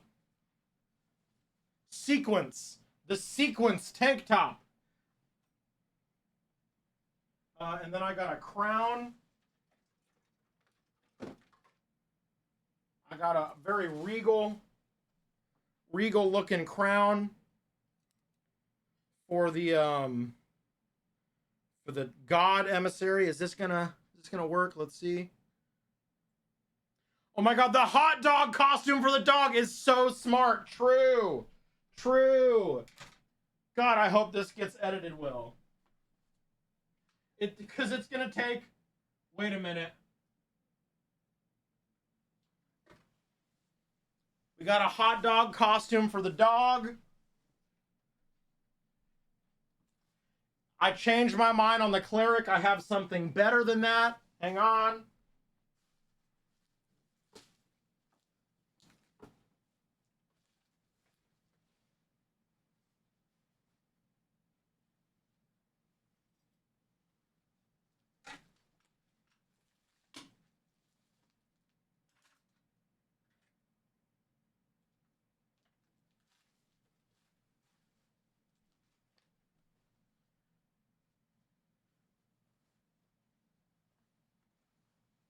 Airbender monk robes.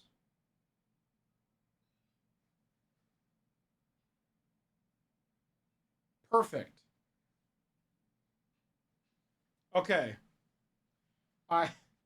This is going to be the most intricate and time-consuming costume changes I've ever done for a script-based Am I the Asshole post.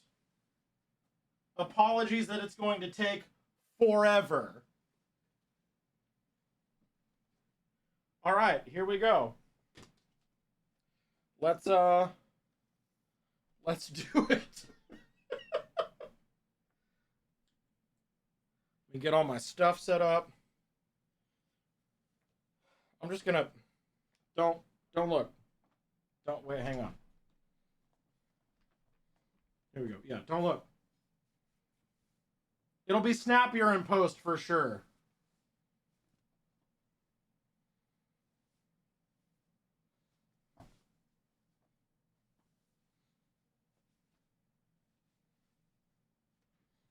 There we go. So here's the bard. Here's my bard look.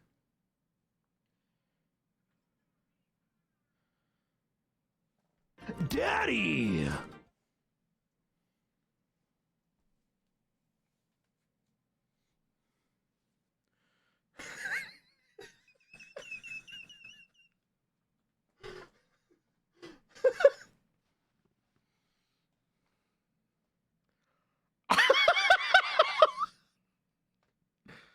This is Bard, right? This is giving Bard. I like how with the addition of a cowboy hat to a powdered wig, it no longer looks like a ponytail, but kind of a mullet action. you know? Anyway, okay. So we start with the bard. I need you to help us defend against the other creatures attacking us.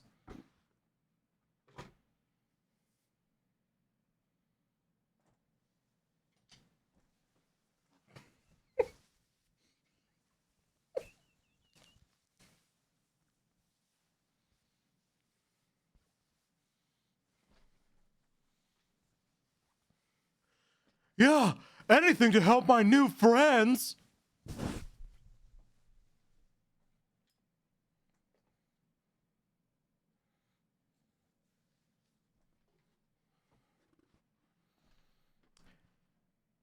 Don't attack this one. It's on our side now. I guess the flare dog fights alongside the party, taking down the other two. It trots over to the bard and sits next to her. Wait, her? Whoops. All right, hang on. Gotta go back. Well, you know, never mind. It's fine. It's a dramatization. Leave me alone, okay? All right.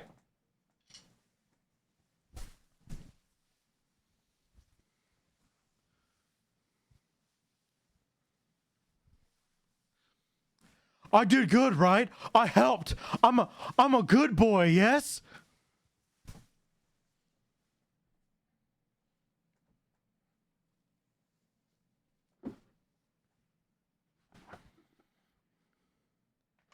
Yes, you are a very good boy. Now you rest while I talk with our other friends, okay? The flare dog sits and wags its tail as the bard talks to the rest of the party. Is there a way to change a creature back once they've been turned by a mind flayer? It still has some bit of friendliness in there. Arcana, nature, and medicine checks are made by everyone in the group to see if they can think of a way, but the rolls were too low.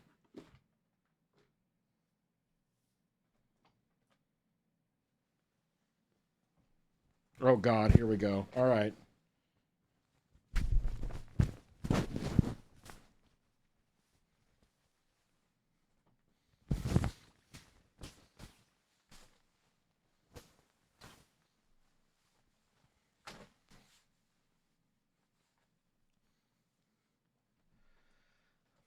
I can cast divination to ask if there's a way to undo this. The rest of the party agrees, and the cleric casts the spell. Oh, great Moradin, I implore you to send me an answer. What can we do to cure this creature of the horrific transformation it has undergone?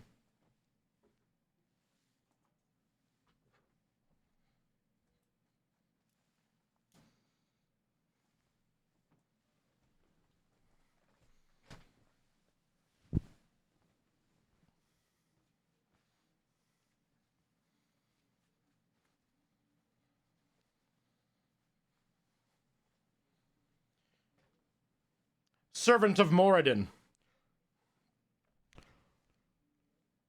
Nothing short of a wish or divine intervention will cure this poor creature.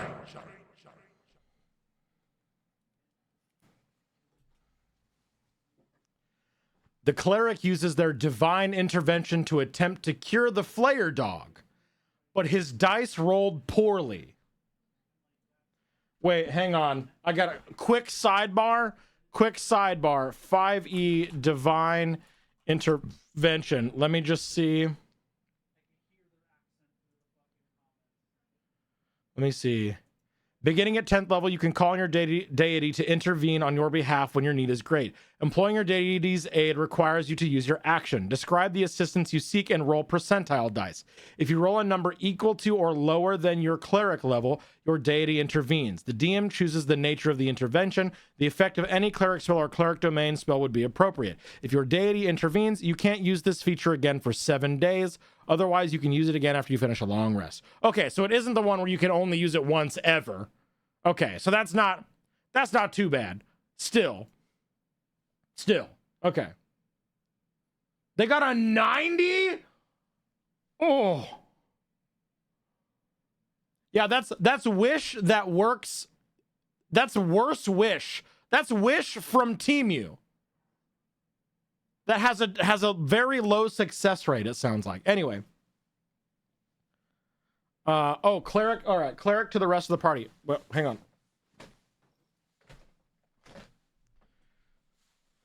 Unfortunately, there's nothing we can do.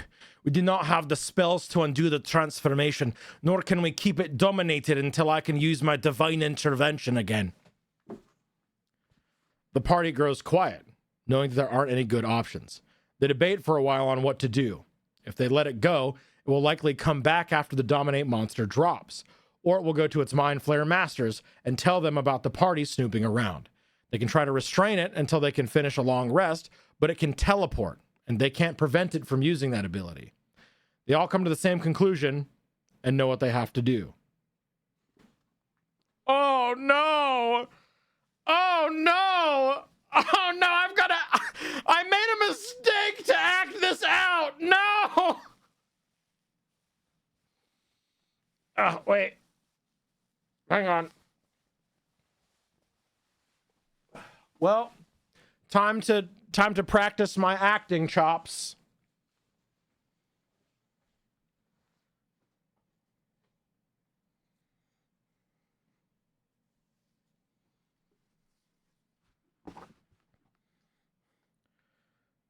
Come here, boy. Lay down and close your eyes.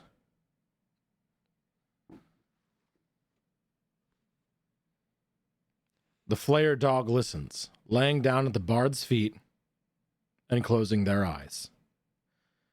The rest of the party circles around it, and they all give it as quick and painless a death as they can. They take the time to bury all the Flayer dogs using stone shape. The dwarf carves the symbol of Moradin as a marker over where they were laid to rest. The players were a little choked up after the encounter, and those I still talk to tease me in a friendly way about it. One of my current D&D players was in the party that fought the Flayer dogs and jokingly asks if a new creature I've made will traumatize everyone like the last time, or if they're going to have to Old Yeller, the new creature, too. Am I the whole for putting my players through that situation?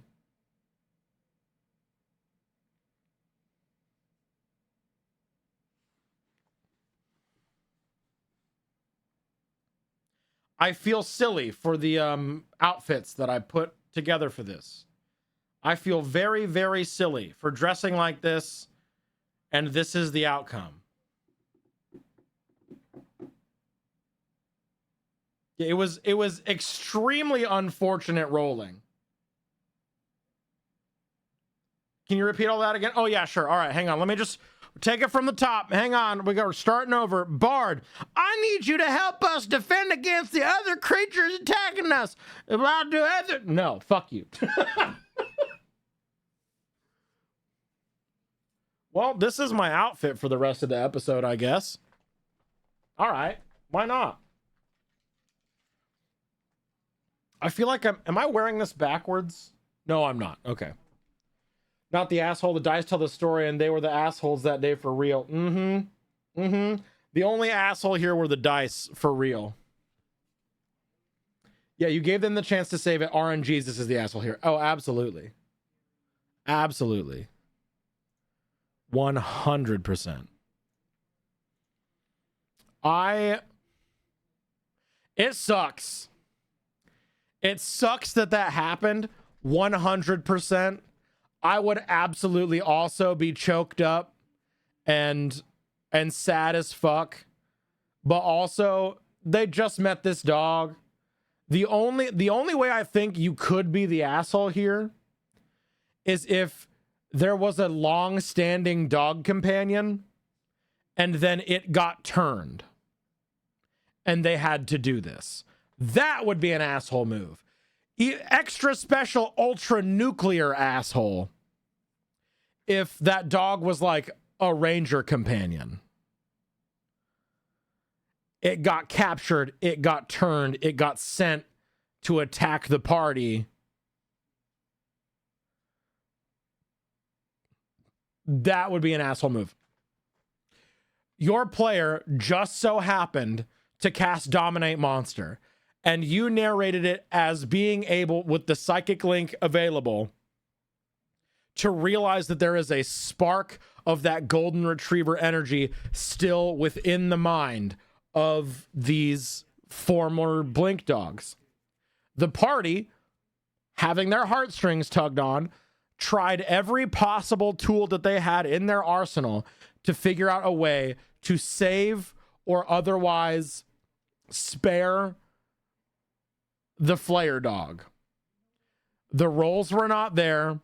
It would be disingenuous and way too apparent if you tried to skew the story and the narrative in order for you to save this dog. And what happened was what happened. More than anything, although the players were choked up, they seemed to be 100% on board with what happened. It seems to be the kind of game they signed up for. Nobody was described as actively mad here. They got the story they all wanted, even if it was tragic. Absolutely. Absolutely.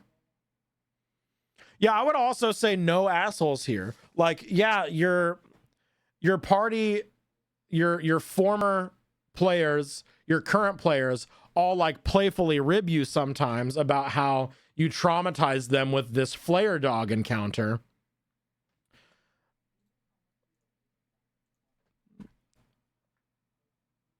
But at the end of the day, it was memorable. At the end of the day, you said how long ago was this? 4 or 5 years ago, and they're still talking about it. They're still talking about it. And I think it was evocative. It was emotional. It tugged at their heartstrings. And it you kind of like, I think it was honestly a good way to really like, really forward the idea that the Mind Flayers are not to be fucked with. And it showed them that this is, without exceptionally powerful magic, once you are flayed, you are lost.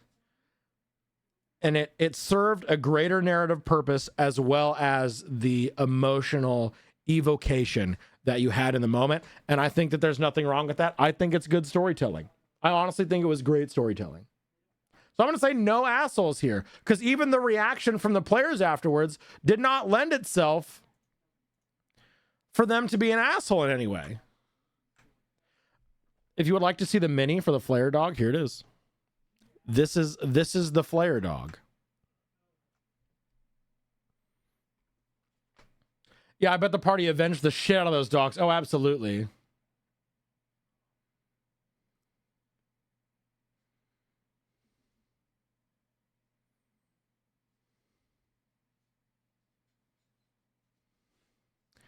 And this is why they say humans will pact bond with anything, because I pulled this up and you guys went, "Oh, so cute." What the fuck do you mean, though? This thing is horrifying to look at. What do you mean?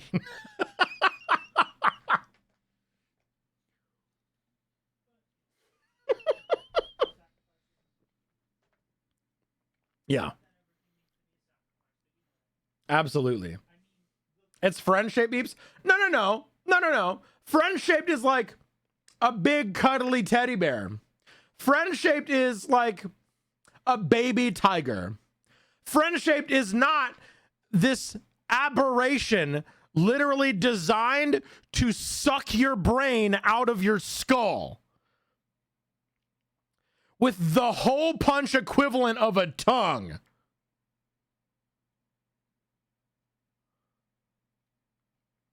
You go back and watch yourself say, "I'm a good boy," right? And then you come talk to us about him not being cute. Okay, maybe you're just projecting my personification of the Blink dog with the kind of dopey golden retriever voice. And you know what? In that case, I'll just say that I was just good at acting. I was just too good at portraying the character.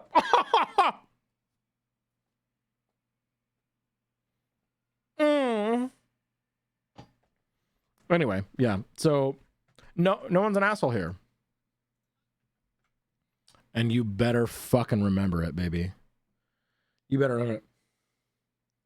You basically gave him the voice of Doug from Up, and I loved it. Thank you. I tried my very best. That was not intentional, but I'm very glad. I know we watched you play Baldur's Gate 3. Hey, LT, fuck you. Anyway, no assholes here. Killer Rabbit, you are absolved. You are absolved of your guilt. So saith the Beard Kingdom. All right, Binghole Squares, what do we got?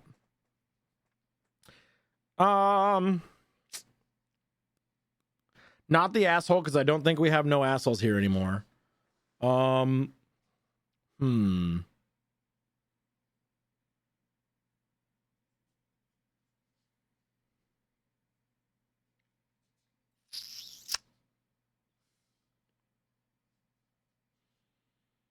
That's it. Just not the asshole. My husband found a displacer cub that was being unethically trafficked and decided to take it as his pet. Now I get it. Now I have to account for it in fights. Nah, just let them be overpowered. It's okay.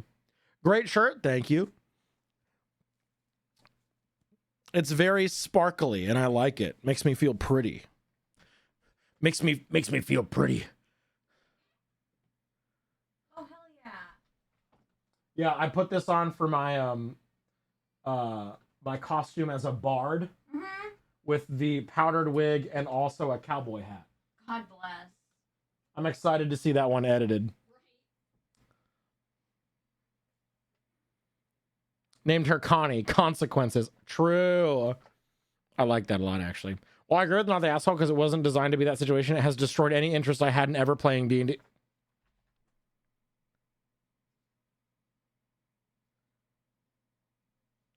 This story made you not want to play D&D? Damn. Damn, that is not the takeaway. Unfortunate. I'm so sorry. I'm so sorry.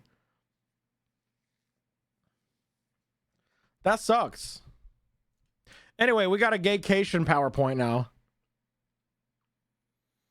I once talked to a dragon and was honest with it about why we were there and talked into pillaging a different town from the one it resided near, and the DM told me she was not expecting that. I love that shit. I love it.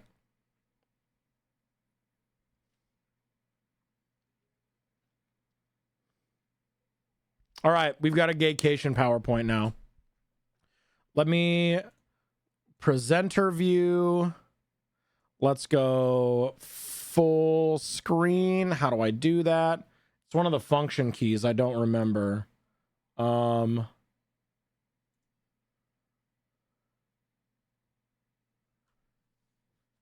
do I go fucking full screen? Is it F10?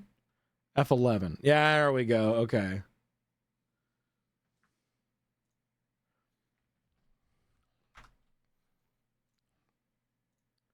Presenter view. Here we go. All right. Gaycation. F11. There we go. Huge. Do I have the notes for this? Oh, I do. Okay, thank God.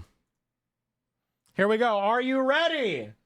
Are you ready for Gaycation, the PowerPoint? The answer is no, you're not. I'm hiding. I'm gonna hide the timer for now. Does it stay on the 42, 41, 40, 39? Okay, yeah. So it still counts down when it's hidden. Okay, we're good. I'm gonna green screen this for maximum gay immersion. For maximum straight baiting.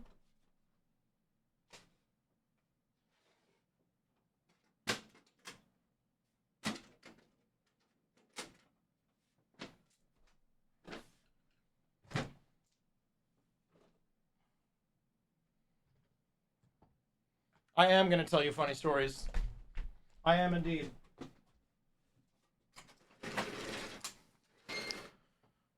Huge. Okay. Gaycation PowerPoint, baby.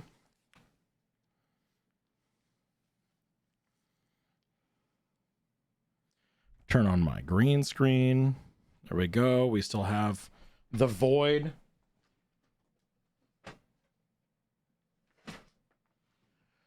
Is that good? Huge. Okay. Welcome to the Gaycation Saga Continues. Welcome. Glad to have you.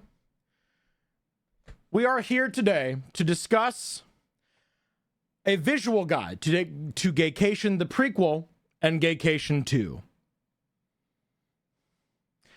For those of you that don't know and have no idea what the f I'm talking about, first of all, we do have a Gaycation PowerPoint. No, sorry, a Gaycation primer. We have the Gaycation Saga as its own playlist on the YouTube if you would like to check that out. The original Gaycation is on there if you want to see that. However, I'm going to bring you up to speed just a little bit. Kayla, hello, good morning, welcome back, how are you? So first of all, if you're new here, if you have no idea what we're talking about, you may be asking yourself, what is Gaycation?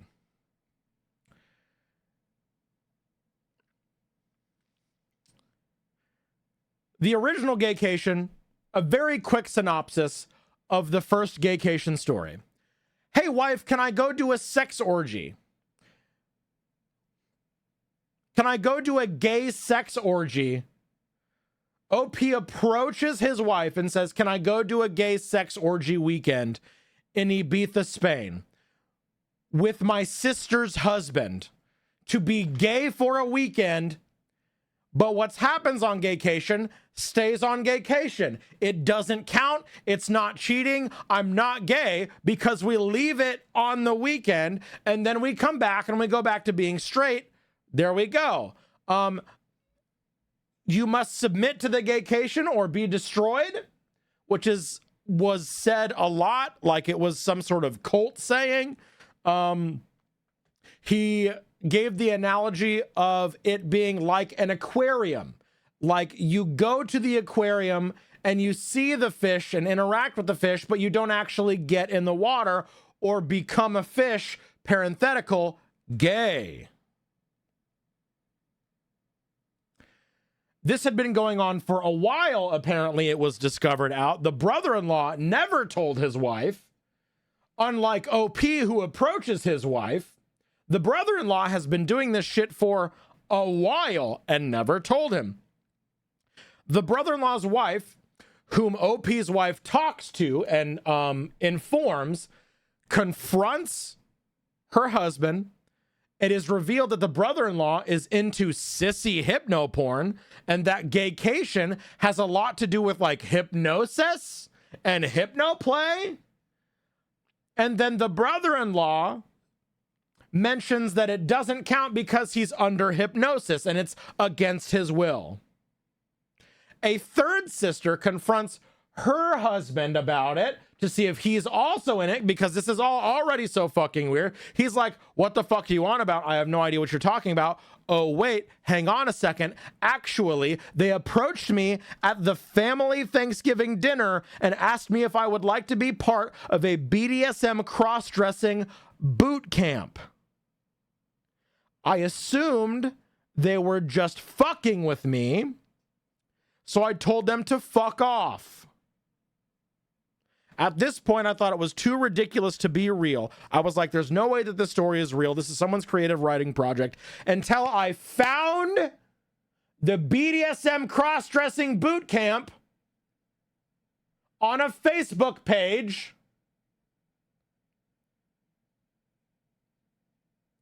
Literally advertising for what they were talking about. I went to the page and at first it looked like it was like a very trans positive, how to feminize, how to have a more feminine voice, etc., whatever. I clicked on the website link. It was all gay sissy hypno porn. Every single video, every single part of the website, gay sissy hypno porn. That's all it was. Where was the location of this Facebook page, of this group? Ibiza, Spain.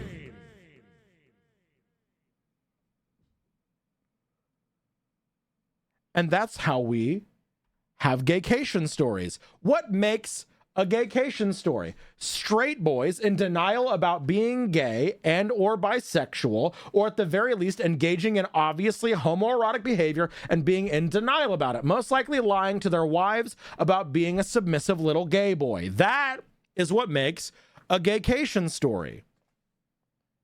I'm in the way here. Maybe I should I just turn my face off for this? I feel like maybe I should just turn my face off for this. I think you need to stand beside it like you're giving the PowerPoint presentation. I want to, but I... Oh, yeah. Fair enough. Never mind. Anyway, I'm going to turn my face off for this. No, just be smaller. Perfect. Okay. I'll just... Here we go. Perfect. What makes a gaycation story? Here you go. Next slide. So, with all of that out of the way, let me present to you the next gaycation story.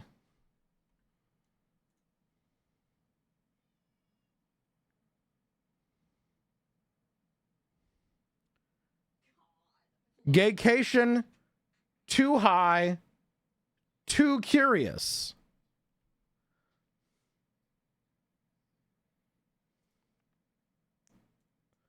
Hang on, don't look. Don't look. Don't look. I gotta move this over.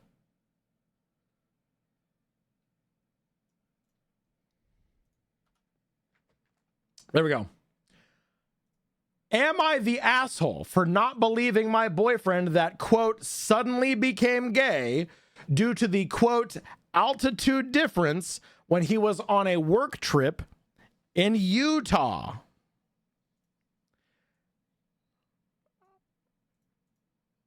Uh-huh.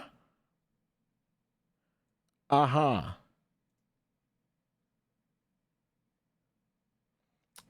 Interesting. Interesting, to say the least. Okay. I can hardly believe that I am writing this or that it happened, but I am, and it did. So here we go. I, 28 female, have been with my boyfriend, 29 male, for 3 years. Every now and then, he has to go to Utah for a few days because his team has a customer service branch that operates out of there. I got a text from one of his coworkers who has become a friend of ours, and it said that on the trip, my boyfriend cheated on me with some of the customer care team. I did not believe it at first because, first of all, my boyfriend has always identified as straight. And second of all, I just couldn't believe it. When he got home, I asked him about it, basically expecting him to confirm it was nonsense. Instead, he got real quiet and had us sit down and said he had to tell me something. He said that it was true. He did have a, quote, one-night stand with a guy. I couldn't believe it. I asked him if he was telling me he was gay or bisexual. And regardless, cheating is cheating. He insisted he was not gay at all.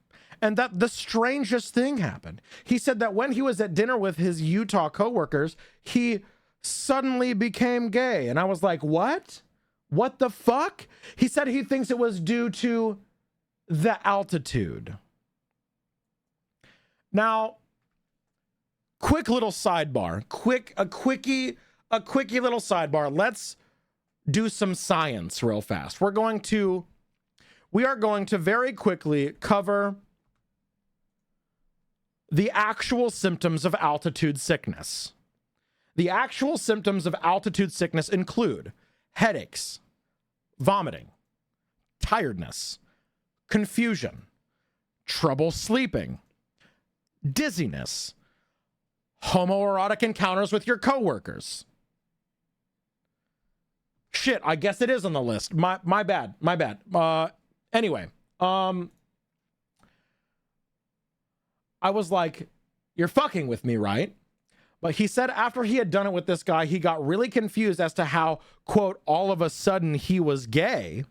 He said that higher altitudes can have an impact on how people think and on their emotions. And he thinks that the high altitude made him gay temporarily. He said that as soon as he landed back home, he was, quote, back to being straight.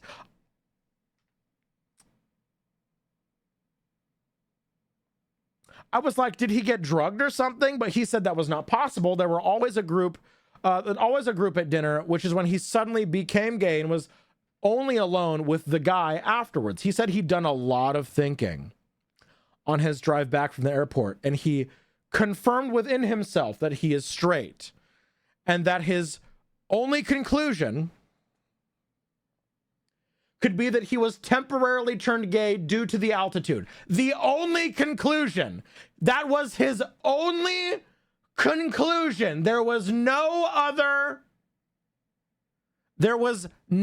conclusion. The only possible reason: these mountains made him want to blow pipe. Oh no. Interesting. That's interesting. Oh, whoops. Uh-oh. Oops, all gay sex, I guess. Oopsie poopsie. Okay. I was like, whatever. I guess we're breaking up. He looked at me confused. I was like, gay or not, you did cheat on me. He said it wasn't his fault. That, quote, human interactions are just a result and byproduct of accidental brain chemistry, and that his, quote, chemistry had been altered through no fault of his own due to the higher altitudes of Utah. He said that he, quote, couldn't believe I would blame him for something medical and scientific. That was out of his control. He really looked bewildered that I was angry about this.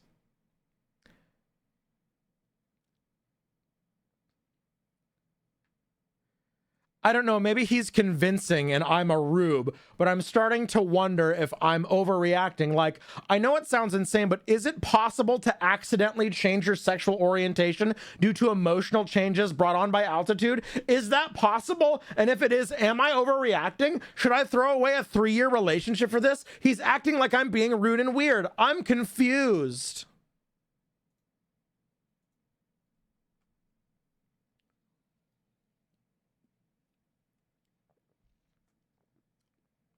Babe, you don't understand. I had to suck the poison out of his cock. He was gonna die, and also the altitude made me want to suck it really bad. And that is Gaycation the prequel. Too high, too curious. That was our first Gaycation PowerPoint.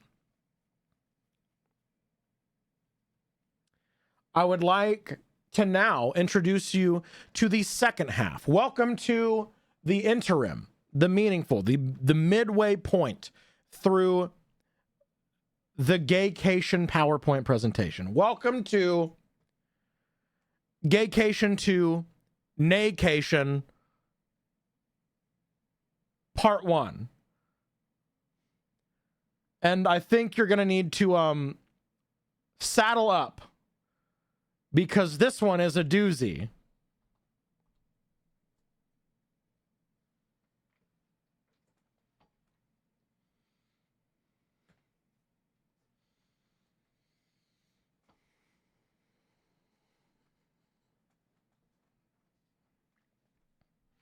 Anyway, apparently I didn't have a link to this one here, so I'm gonna need to find that one.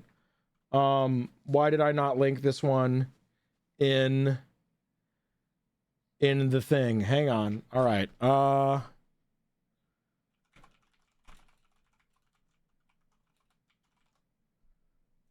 There, I found it immediately. All right. Here we go. This post comes to us from r/relationship advice. My 35 female husband's 34 male dedication to Freemasonry is destroying our marriage and his life. How do I get this across to him? Hi there, longtime reader but first-time poster. The long and the short of it is that for about 6 years now, 6 years. 6 years now. Keep that in mind. I want you to hold on to that number. I want you to all, so that we all remember this, I want you, so that we can all remember this, post in the chat right now, 6 years. 6 years. 6 years. For 6 years. My husband has been a Freemason, and I've always supported him on this. 6 years. Creature, hello. Good morning. How are you? My grandfather was a Freemason, so it's not really new to me or anything, and I don't believe in any of the conspiracy crap that you find online, but I'm starting to think that it may not be the best for him. My grandpa always used to say it went family, then work, then masonry. My grandpappy said family, work, and then masonry.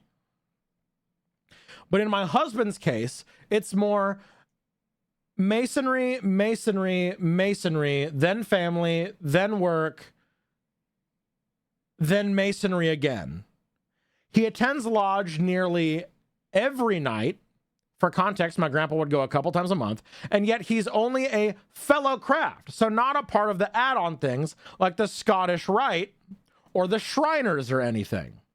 I genuinely don't know how he has the stamina for it, because I'm part of an improv theater club, and frankly, every other week is enough. Sometimes he's gone for hours, other times an hour or even less. When I ask him what he's doing, he gets defensive and says he can't tell me because he has to maintain secrecy. I know full well there'd be some lessons and ceremonies I wouldn't exactly be getting the front row seat for, but I don't think that it's unfair that I ask what he could possibly be doing that occupies him practically daily. Hell, some days when he comes back early, he goes to his man cave to do more work for them. Apparently, he's volunteered to do admin work for his Grand Lodge. But, like, when does it end? He doesn't even get paid for any of this, and he spends so much on dues to actually do this. I've even tried getting involved via the OES, which I'm pretty sure that's like the female equivalent of the lodge. Something I've always wanted to be a part of, but he point blank shut it down and said that we can only look into that when he becomes a master mason, which is apparently still, quote unquote, years away. And it's not even just our marriage it's affecting. Some weeks he's out so late with his lodge buddies, he doesn't even take care of himself. There's been times he hasn't worn clean clothes or shaved, and plenty of times he's gone into work without showering. Sometimes he doesn't even go into work and just calls in hours late to say he's been called for urgent lodge business. His boss is too good to him and lets it slide because he's genuinely blown away by my husband's in the Masons and thinks these meetings must be dead important. Like, I get a lot of these guys are going to be retired, but Jesus Christ, surely they have to know how it works. It's making a bad impression with people, and I genuinely can't remember the last time we did a thing together as a couple. Plus, our bedroom has been dead for at least a year, which I've sort of put up with because I have a low libido anyway, but I guess it's just another symptom. Every time I ask him to do anything, he just tells me he's too tired. I guess what I'm asking, how do I get it across to him that his Masonic life needs to slow down? It's not even affecting just me, it's affecting our entire lives, but I don't know where to begin. I don't want him to leave the Masons, just maybe calm it down a little so we can have our lives back. How can I get this across to him without seeming that I'm jealous of the secrets or want to worsen the wedge between us? By the way, I did actually email the worshipful master of his lodge just to say I'm kind of worried for him, but I've not heard back yet, and if they're all this active, not sure how much help he'll be. Thanks for any advice. And that is the end of the post. Or is it? Edit. The worshipful master of the lodge just emailed me, apologized for taking his time, and explained that my husband has not been a member of that lodge for at least 5 years.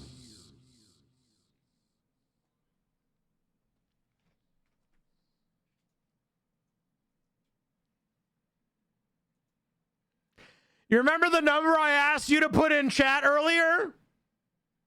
How many years has the wife thought that he's been in Freemasonry? How many years? 6. The leader of the lodge said he hasn't been here for 5 years.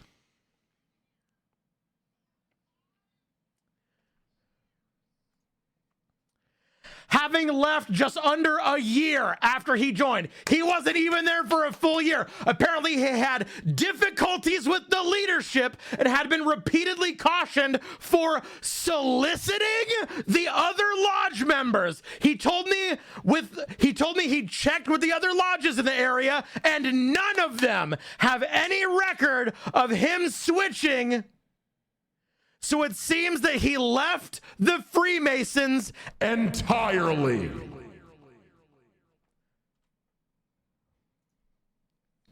And that's the end of the post. That is the end of the post after one single edit. That's it.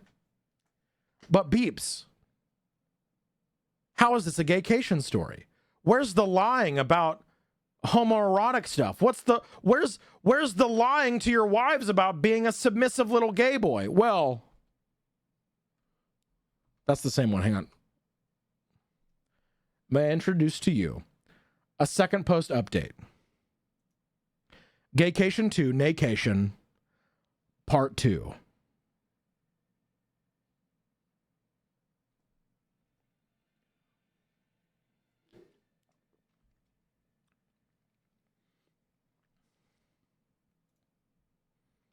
Update. Hi, everyone. You might remember this post where I mentioned how Freemasonry, or rather, my husband's commitment to it, was destroying our marriage and corroding his life. Well, I apologize to the craft because Masonry had nothing to do with my husband's antics. In my update to the post, I mentioned I had spoken with the current worshipful master, basically the lodge's chair, and he informed me that my husband had demitted from that lodge years ago and never joined any others.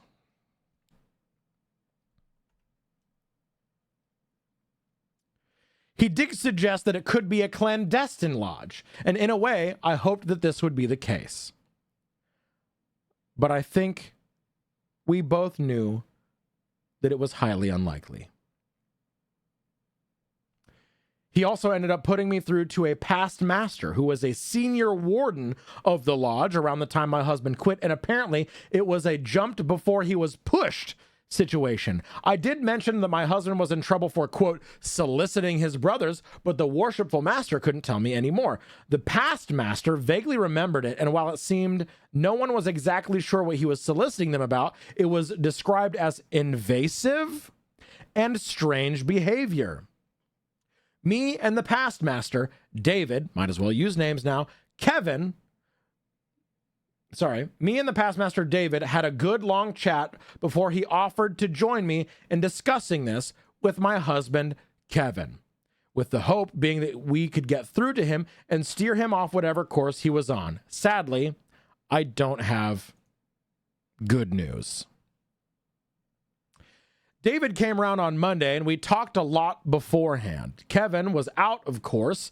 Most of our chat was just him being genuinely supportive, but he did start asking questions that were definitely leading into the clandestine lodge route, though he dropped that as a theory when the lack of self-care became evident. Midway through our conversation, Kevin comes home, and when he comes in, I say that when he comes in, I say that there's somebody I'd like him to meet. And he just deflects by saying he's tired from lodge and will have to do it tomorrow. David introduces himself anyway, explicitly as a past master. Kevin ignores him, but then goes through to the kitchen, pours himself a glass of milk, and starts scrolling through his phone at the kitchen table. Without a word, he got up, we went through and sat down at the table too. And without a word, he got up and went into the living room. So we followed him there. where David said, "We know he's not attending lodge because he was the senior warden when my husband left."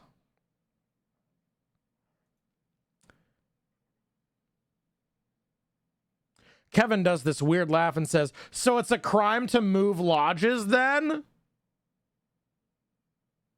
David says no other lodge in the area took him on. And Kevin goes a little bit red before saying that's because he switched to PHA, and then sort of insinuates that David is racist for taking issue.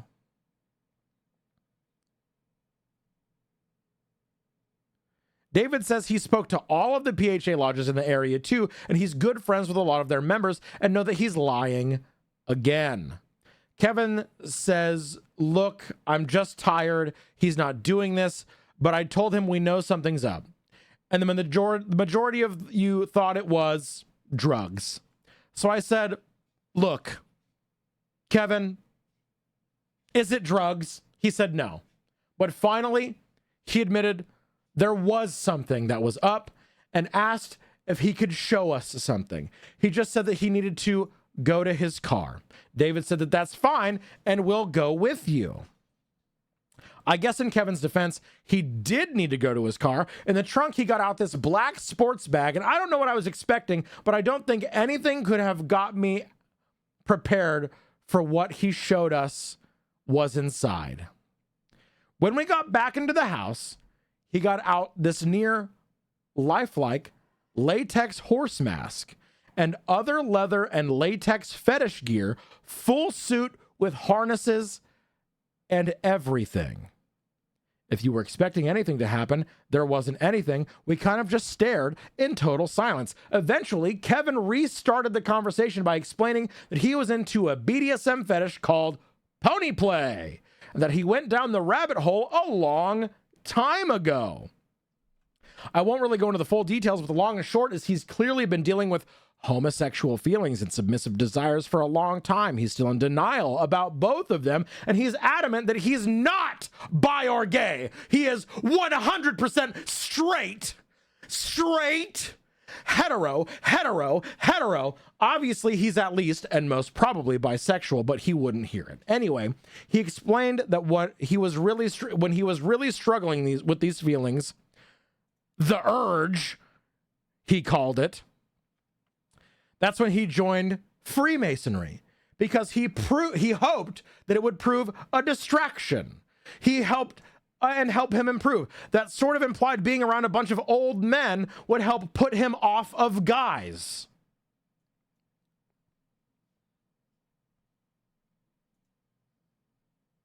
The urge. I could tell David was a bit offended, but he didn't say anything. But yeah, apparently this was what the soliciting was about. Obviously, joining the Masons didn't make these feelings go away. So he said he initially started trying to see if any of them felt those feelings too, but no one would bite. Apparently, midway through, he discovered the pony play rabbit hole on a BDSM website and was utterly hooked. This was when his soliciting went from, "Hey, I'm having these feelings towards towards guys. This is totally normal, right, brother?" to, "Hey, are you looking to buy a pony, brother?" He claimed he didn't leave because he was being disciplined, but because of how, quote, "goddamned prudish" everyone was. Apparently, he was already deep into the rabbit hole, and while he'd been attending lodge a couple of times a month, legitimately, the other times were him doing BDSM stuff. Apparently, it began with escorts, but eventually he graduated to pro doms because too many of them found it weird or, quote, weren't into it enough. There was one main one he goes to the most called Mistress Candy, but when she's busy, he'll go to other ones. And if that's not an option, he'll go find a cheap hotel to, quote, self-care or do it with an online mistress. And there's a lot of them, apparently. And that's how he got into Findoms, where the whole thing is he gives them money for nothing in return. I don't really know how to describe how I felt when all this came out. The shock, the betrayal, the rage, the upset, the hurt. I suppose I feel quite numb now, but none of it could have prepared me for what happened next. David said, "So you've been using an affair and then you've been having an affair and then using the craft as cover. Sorry, let me start over. David said, so you've been having an affair and then using the craft as cover. Kevin got very angry and said, he's not been having an affair. This sparked an argument again, won't go into the details, where Kevin's excuse was that at no point was he in control during this because Mistress Candy made use of hypnosis to control him, and sometimes the urge was so powerful that it would shift him into Sparkles, his pony persona, involuntarily. He didn't use this as an example, but I guess it was like a Dr. Jekyll and Mr. Hyde situation. But I guess in our case, it was more of a Dr. Jekyll and Mr. Ed sort of situation, to be specific. Again, no remorse or contrition, and he said that he can still fix this with couples therapy because apparently, I quote, wasn't satisfying his needs. How did he come to this conclusion? Well, I never independently suggested pony play and gave him an avenue to open up about it. This is somehow my fault. I won't go into the argument that followed, but it ended with me packing a bag and David taking me to my parents' place. I've told Kevin I'll be seeking a divorce, something which he's also in denial about because the marriage is dead. Clearly, he values his time playing dress up as a horse more than he does me as a person, so I might as well let him focus on that.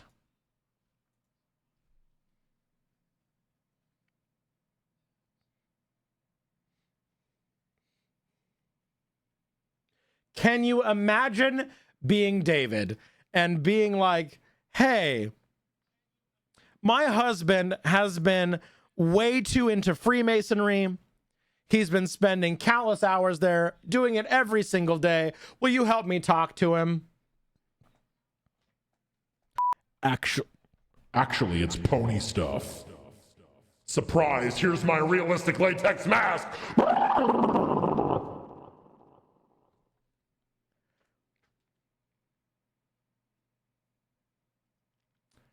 Yeah, you don't even know these people. Didn't even know these people, and surprise, pony play. Bro third wheeled the downfall of a marriage. Damn. Damn. Damn. Damn. Anyway, that was Gaycation Too High Too Curious and Gaycation 2 Naycation. I know those titles might be a little bit confusing, but fuck you, this is my art. David thrown into the deepest end of a pool he didn't know existed. Absolutely. Absolutely. I hope you enjoyed my Gaycation PowerPoint presentation. And that, so that you too may someday be able to identify a gaycation before it pounds you in the butt in Ibiza. Thank you. Thank you for your time. Thank you so much. I spent a lot of time on that, obviously. Naycation Tokyo M shift. Very good. After catching that, I joined Lodge because I thought being around a bunch of old guys would get rid of me of the urge. Stray is really touching that he still took wife to her parents' house. Always forget about the urge. Yeah, isn't it great? I fucked up the timing a little bit. I need more notes in here if I were to present it again, but I still feel like it translated pretty well. See us on the next episode for the Straightcation one. Oh, fuck. Oh, no. Do I need to do a PowerPoint for Straightcation? Gaycation 3, Straightcation.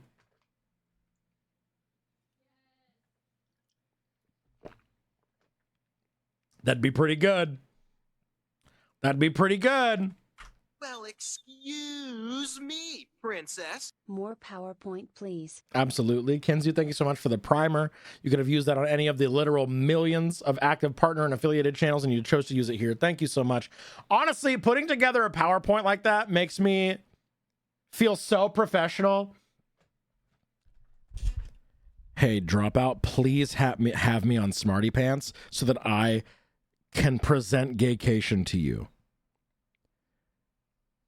Please, please. Please have me on Smarty Pants. Sam Reich has been following Beard Princess the whole time. Someone get Seffi on the phone. Maybe. Maybe. Who knows? Can you imagine? Fucking fuck-ass Beard Princess, fuck-ass E-Clown streamer suddenly on an episode of Smarty Pants? Imagine. Imagine.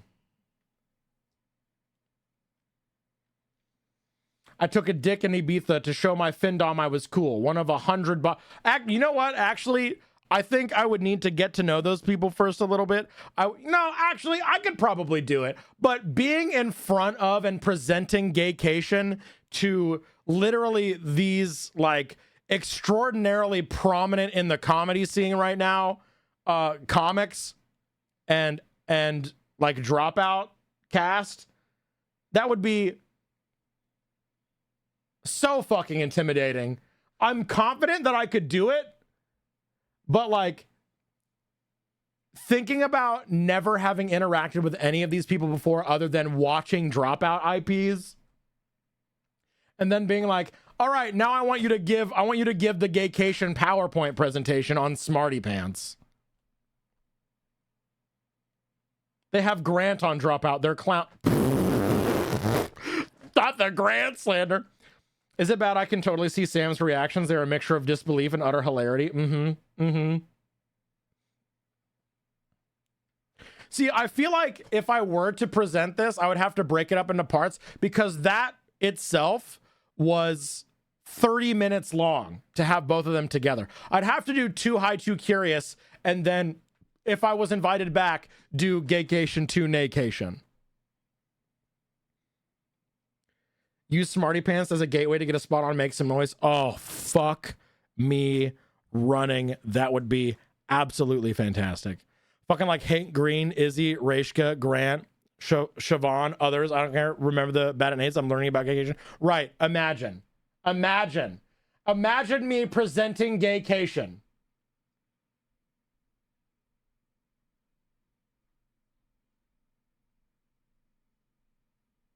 Oh. Imagine if Beeps taught Brennan Lee Mulligan about Gaycation. Imagine. I literally cannot see that happening. I would like need to be flown out to fucking Hollywood. Which, holy fuck, what do you mean?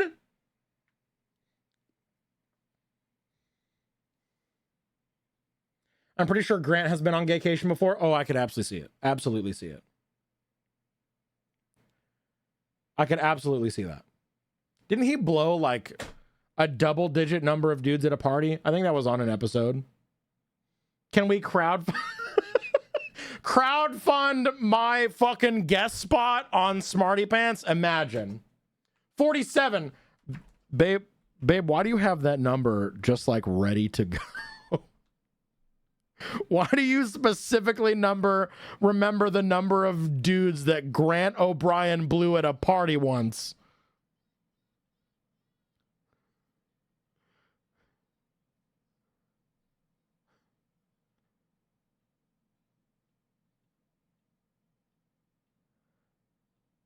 Because Brennan's face is burned into my brain. That's so fair. Grant is the domination. Grant is the one behind the Facebook page. Grant is the one hypnotizing straight dudes into taking it up the butt.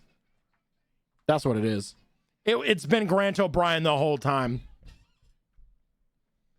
Why don't you have that number memorized, Beeps? Because Grant isn't my type. That's why. Grant is Mistress Candy. Fuck. Oh, God. Add that to the Smarty Pants PowerPoint? No, I can't drag someone that I don't know. Listen, we learned about it on Date Everything. It's not throwing shade. If it's someone you don't know, it's just being mean. Okay?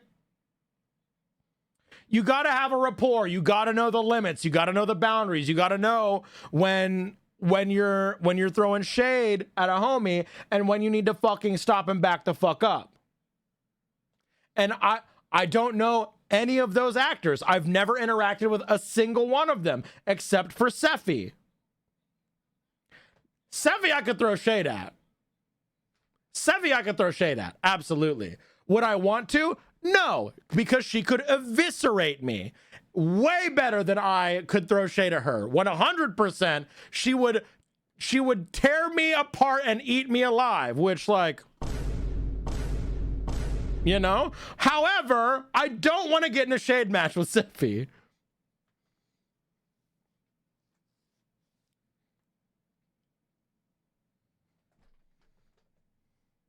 I would be ribbons, absolutely. She's so quick on it. Can I be honest? Grant going over what drink of the day is his favorite part of Dirty Laundry. It's very good. It's not something I ever expected from Grant, to be honest. You know? But we would watch that though. True. If I ever did a roast stream, if I ever did like a roast beard princess thing, Seffi would be invited. Absolutely. Anyway, before we continue, Hole Inspector, we've got ads. I'm so sorry about the ads. I appreciate everyone sticking through ads. Thank you so much. I do not control the number of ads that you receive. I know people in ads literally cannot hear me right now, but I do not control the number of ads that you receive. The more ads that you receive, the more marketable, the more your digital footprint is desirable to companies. The more that companies want to advertise to you specifically. So if you have a bunch of ads, be less marketable towards, okay? If you get a shit ton of ads, that's your fault.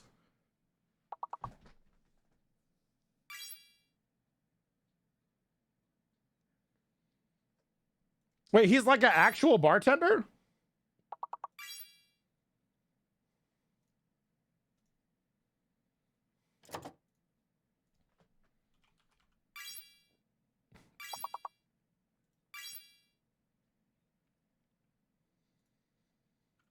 Have you ever seen the Drew Afualo bit about throwing shade? I don't think I have. Every few months, there's a period of like a week where all the ads I get are hyper conservative propaganda, and I don't get it. What the fuck? Grant's day job is bartender? Huh? Damn.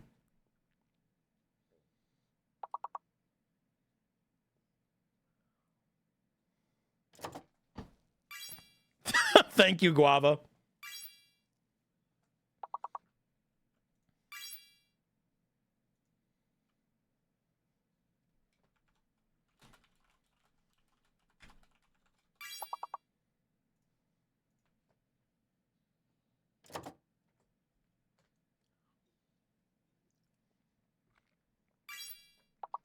It's so good. I could send you the link, but no pressure because I know getting links from chatters can be weird. The link to what? I forgot immediately. Oh, the thing about throwing shade? Yeah. Go ahead.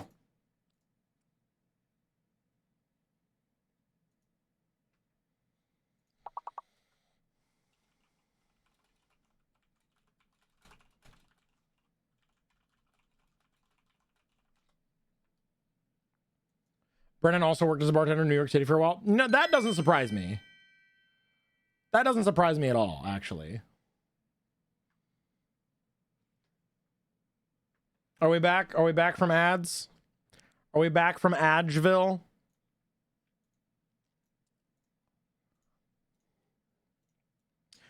Back from Adge, ready for more hole inspection. I hope you all enjoyed the gaycation PowerPoints. Brennan was a bartender, probably explains his seething hatred of capitalism. Honestly, yeah.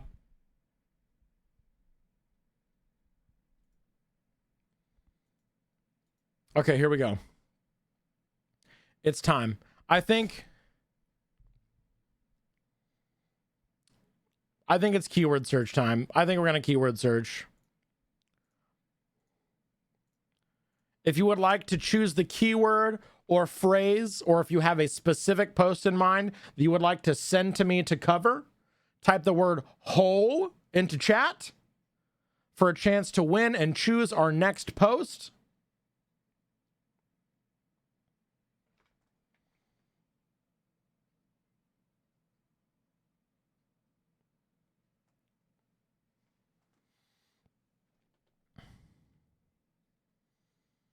YouTube is serving me both sides. I don't know if I'm supposed to like or hate the big dumbass bill. Oh, yeah.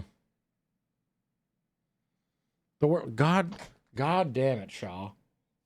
Actually, you know, I'm just gonna keep calling you Clussy from now on. Is that chill? You're just Clussy now.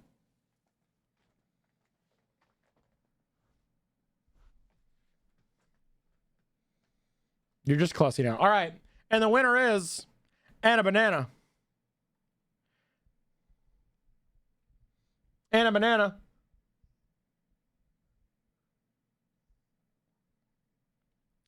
What is our next keyword or phrase?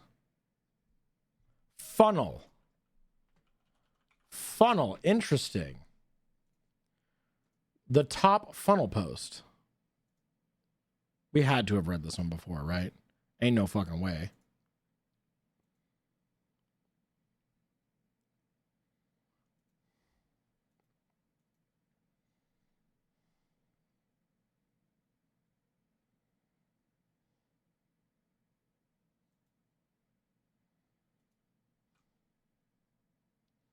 I don't think we have done this before. Okay.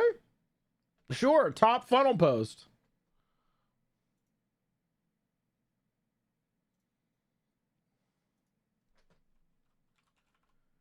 I can't go back to Tropical for 6 months, so I'm indifferent about it for the time being. Huge. I'm so glad you committed to the bit way too hard. Am I the hole for kicking my sister out of my house? Am I the hole for kicking my sister out of my house?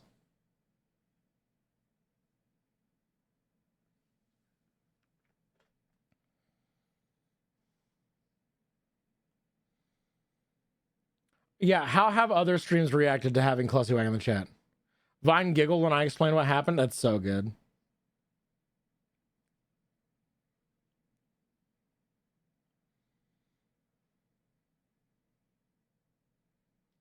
Am I the hole for kicking my sister out of my house? Yeah, it's an extraordinarily generic title. Extremely generic.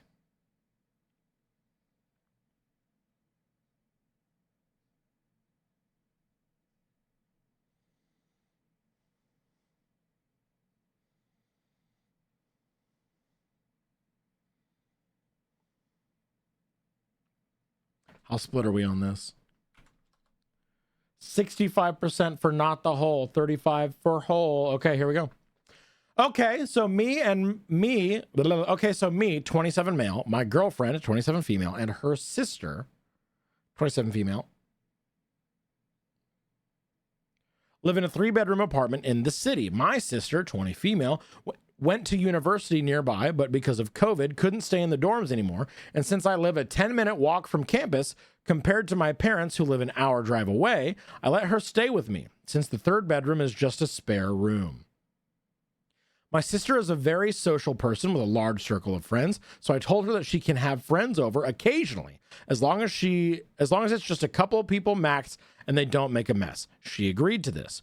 Every Saturday evening, me, my girlfriend, and her sister get together with a few friends and have a couple drinks and just hang out and chat. This most recent Saturday, while we were gone, my sister decided it would be okay to have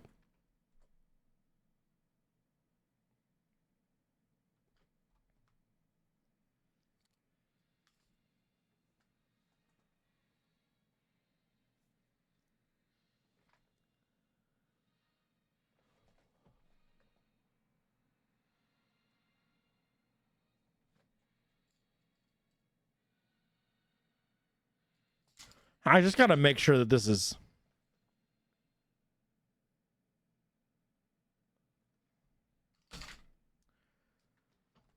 My sister decided it was okay to have 30 plus people over, and when we got back home, the house was just filled with college kids. I was at a loss for words. I just stared into the crowd in shock.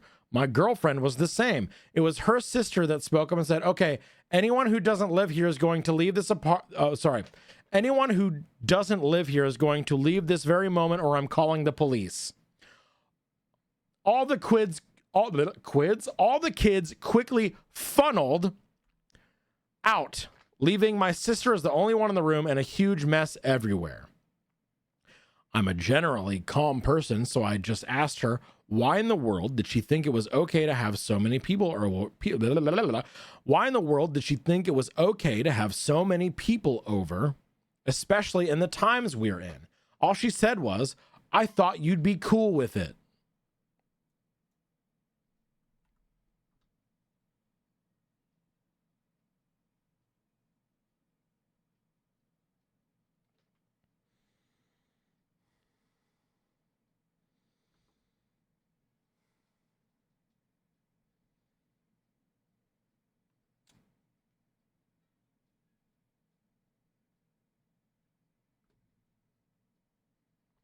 I was pretty upset with that, but was ready to forgive her if she cleaned the mess herself until I looked around and found that almost all of our food had been eaten and most of our alcohol gone, as well as an expensive pair of sneakers from my collection in my room. After seeing the food missing, I asked what the hell happened, and she said, I told everyone to help themselves to whatever?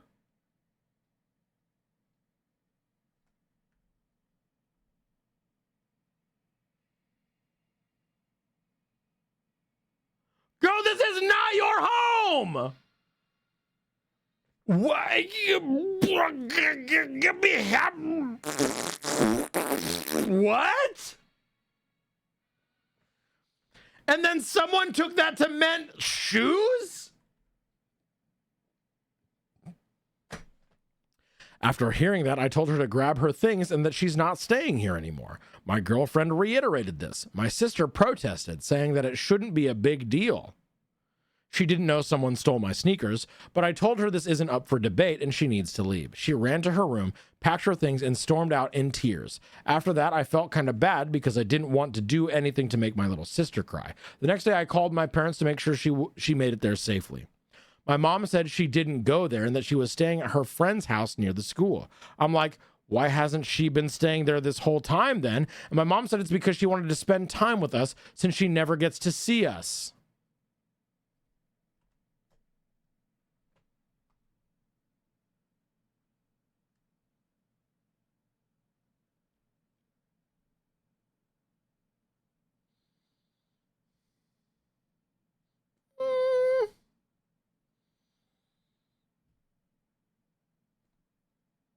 It's giving manipulation. It's giving gaslight girl boss. At this point, I feel pretty bad. I called her a few times to apologize, but she won't take my call. So am I the hole? Update, my sister just called me apologizing and sent me an e-transfer for roughly the price of the food and alcohol. I found the sneakers myself a few days ago, so that's all good. My girlfriend told her that it'll take a long time to earn our trust back, and my sister accepted and knows that. Thank you for all the feedback.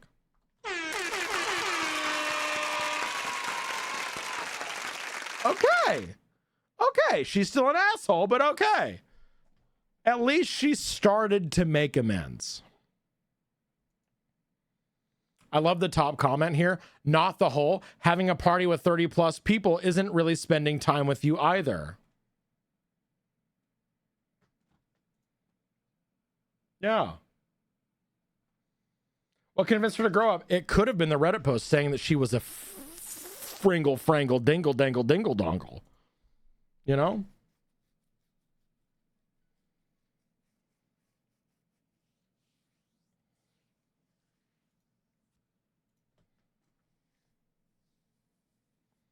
You know? Anyway, not the hole. I probably would have kicked her out too. Big hole squares. Not the hole.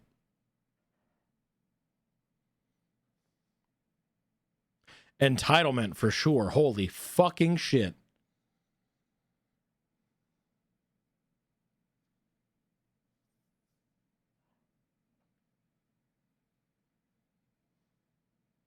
That's just weird.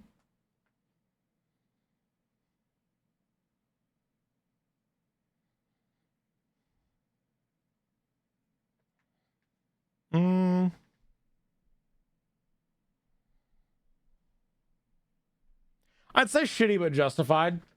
It's shitty to kick someone out last second with no warning, but she did trash your entire apartment, eat all your food, drink all your alcohol, and get your shoes stolen. So, yeah, I'm wondering about the sneakers. Did someone actually take them, or did he just lose them? Yeah, I'm not sure. I wanna find out.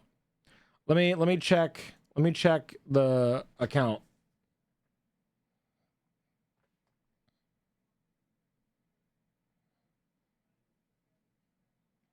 Oh my God, this guy plays Fallout 76, LT. I went to his account. It's a main account. And there's a fucking Fallout 76 help post for PC.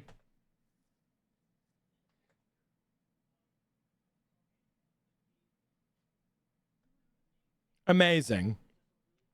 Anyway.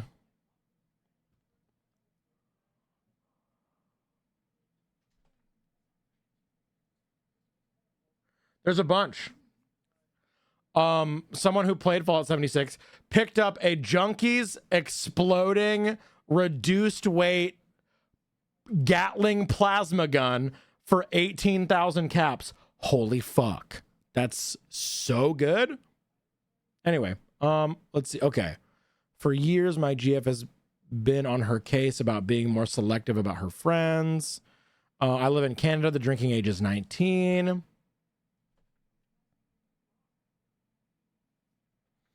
One of the kids that was kicked out of my house was a guy who's been my sister's friend for a long time, so I knew him. I also knew he has a collection of sneakers like I do. When he left, he was the only one with a backpack, so since I knew where he lived already, I went to his place, and as soon as he saw me, he apologized and returned them. I told him since they aren't damaged, I wouldn't involve police or anything as long as he never comes back to my place. There. LT, what if we played Fallout 76 again? What are your thoughts on that? Maybe. You can craft custom legend.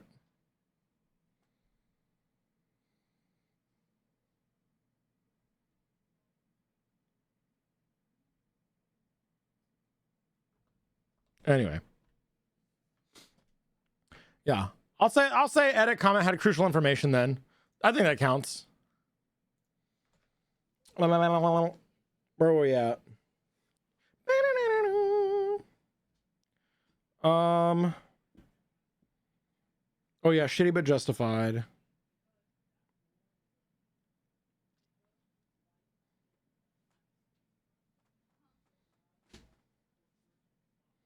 I think that's it. I already got Lord in on this season. You know?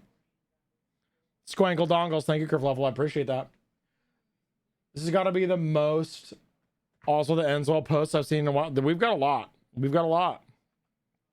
Okay. There we go. What's next? Whomst. Whole. If you'd like to choose the next post, if you'd like to choose the next keyword or phrase, or if you have a post specifically in mind that you would like to link to us, type the word whole into chat for a chance to win. To choose the next post, and nothing else heinous or awful that I was going to say that popped into my head immediately after that. Don't worry about it.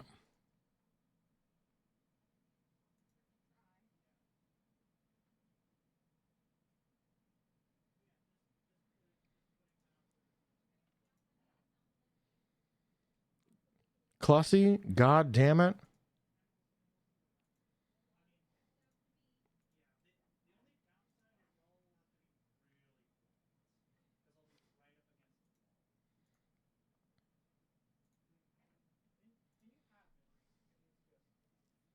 Why aren't the holes big and gay?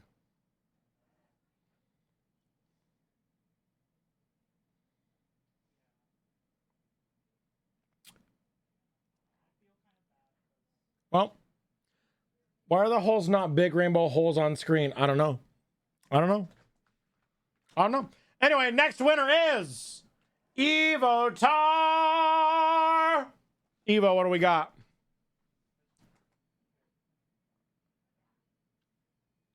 They used to show up on the screen, the whole emotes.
This one doesn't even have beeps in it. Why did it come up?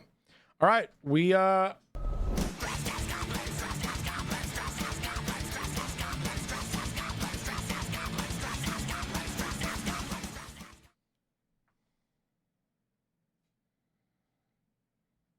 I got real lightheaded. Where's my... I am not drinking enough water. Hang on. Wait a second. Samson, thank you so much for the raid. Welcome, everyone. Hi, if you don't know me, my name is Beard Princess. I'm a big, silly, non-binary, bisexual himbo. Welcome to Hole Inspector.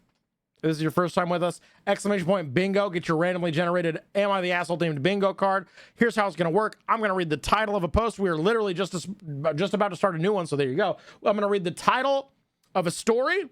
You can bet your channel points on whether or not you think that the poster of the story is an asshole or not an asshole. After that is over, we'll read the post in its entirety, discuss as a community on whether or not we think that they are an asshole, and then pay it out. After we have paid out the post, I will give you squares for your Bing Hole card. And if you're a subscriber, you can announce that you have achieved Bing Hole with the titular command, Bing Hole. Demonstrated thusly.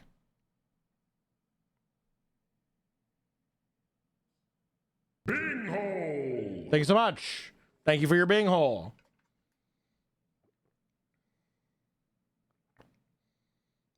Ooh, blueprints, nice. How was it? Oh yeah, I need to drink water.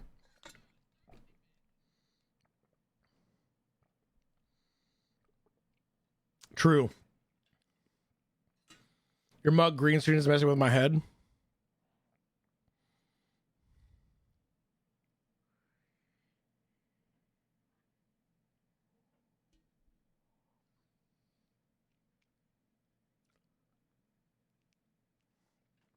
Anyway, yeah, new Dickie going live.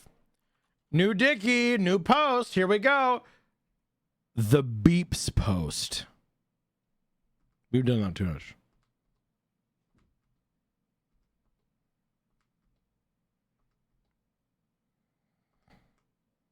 Oh, whatever. Anyway, the beeps post. Here we go.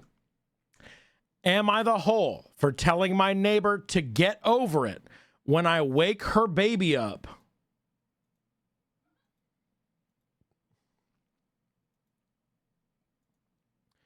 Am I the hole for telling my neighbor to get over it when I wake her baby up?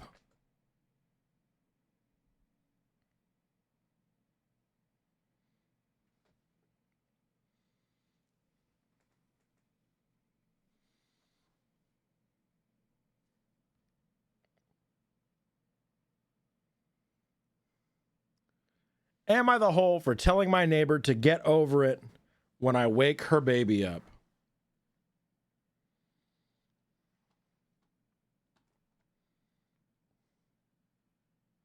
The only context we have for this post is that it contains the word beeps. I'm surprised we've never searched beeps before. All right. Thank you so much for the follow. Bussy. Follow alerts are anonymous. In case you'd like to continue lurking, you may do so. Welcome in. Am I the hole for telling my neighbor to get over it when I wake her baby up? My garage is about 3 meters away from my neighbor's bedroom where their baby sleeps. I've got a roller door which beeps quietly 4 times within 20 seconds of me arriving home and pushing the button. I've got a roller door which beeps quietly 4 times within 20 seconds of me arriving home and pushing the button. So it's so quiet that at times I can't hear it when sitting in the room adjacent to the garage when my partner gets home. Since my neighbor had her baby, I've made an effort to be more considerate of noise. Despite already soundproofing my rumpus room,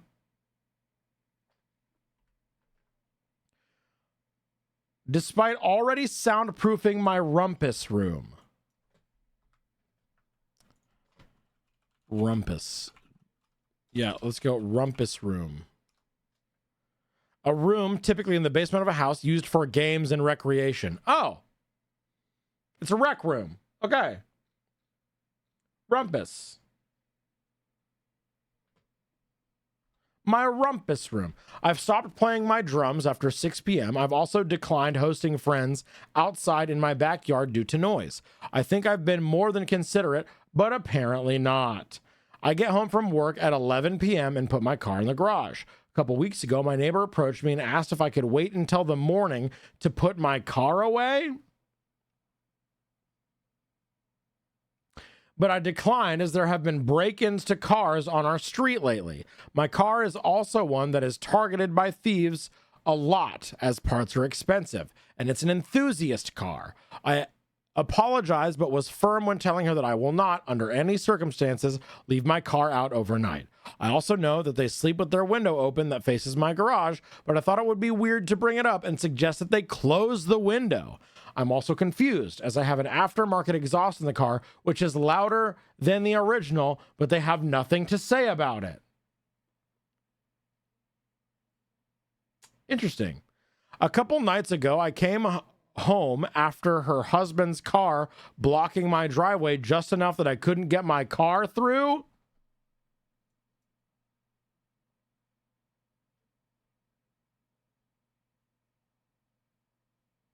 What the fuck? It was kind of useless because I pushed the button before I even reached my driveway, so it beeped anyway. They didn't come out, so I had their car towed, and they haven't done it since?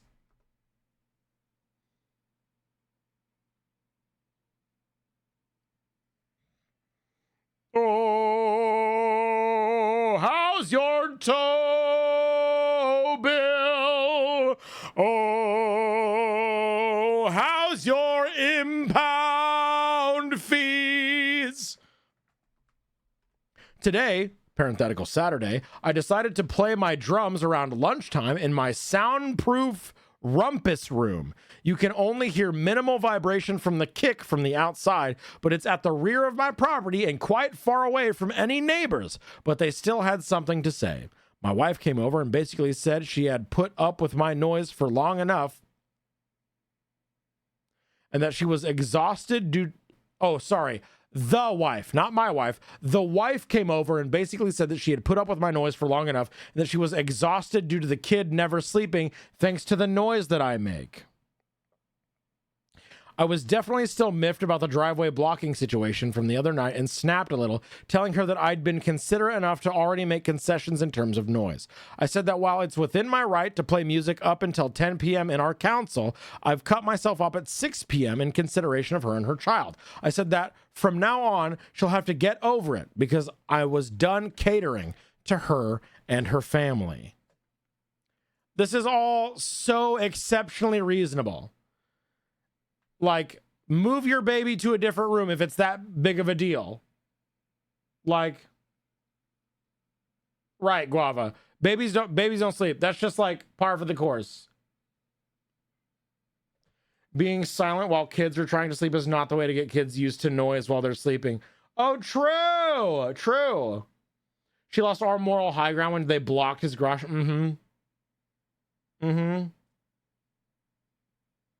Especially newborns. Absolutely. Absolutely. Yeah, I'm going to say not the whole. Soundproof the baby's room. If you really want that, soundproof the fucking baby's room. Absolutely. Not the whole. Bing, hole, squares. What do we got? What do we got? It's not that serious. Not the whole. Entitlement. Adults using kids as an excuse. Parent your kids. I know it's a newborn fucking baby, but like, you can't control other people. Control the things that you can control.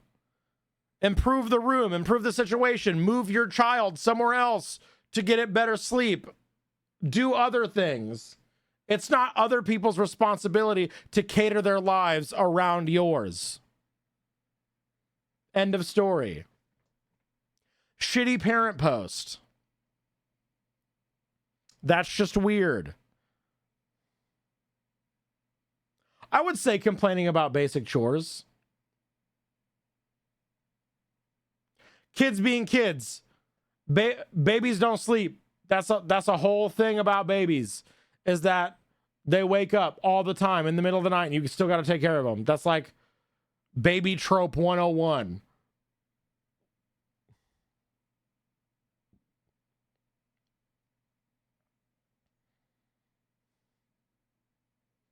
Over controlling parents.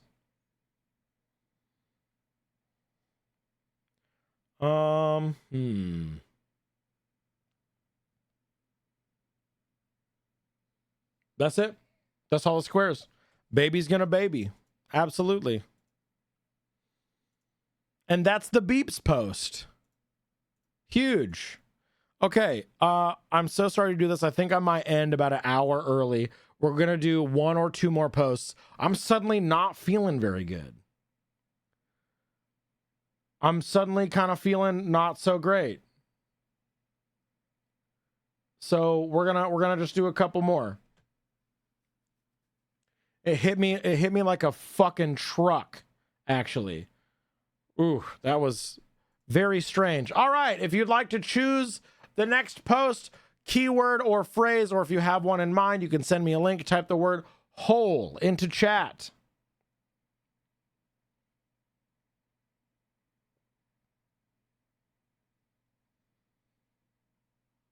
Type the word whole into chat if you would like to choose a keyword, a phrase, or if you have a specific post in mind, send me a link. I'm going to choose the winner in 5, 4.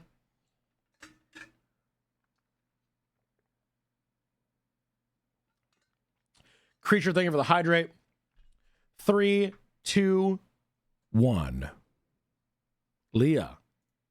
Leah, what is our next keyword, phrase, or post? Give me a sex. All right, we are searching sex. We are searching, what's the top sex post?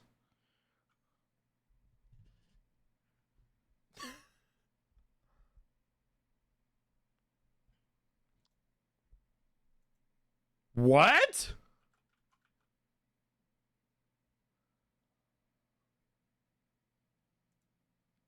You can still pick another post, but I'm doing this one. I'm doing this one immediately. Thank you so much. New Dicky going live. Am I the whole for not paying to change my father's gravely insulting gravestone?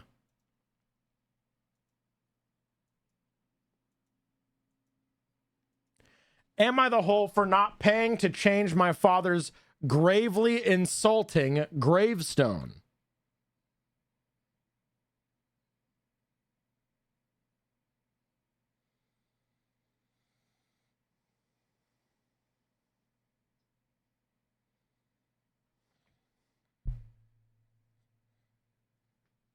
We got here from sex. Yes.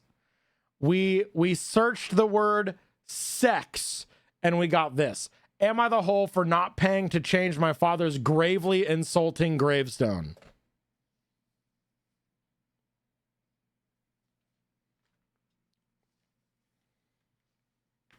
I mean, he's not insulted. He's not alive.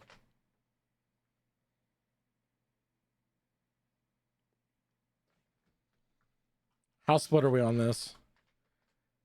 94% say not the whole. That's so funny.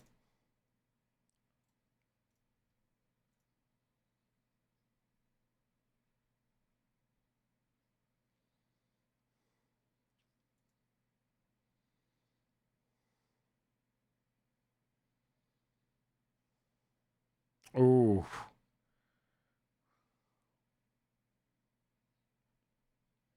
That's rough, Leah. That's rough. Okay. All right.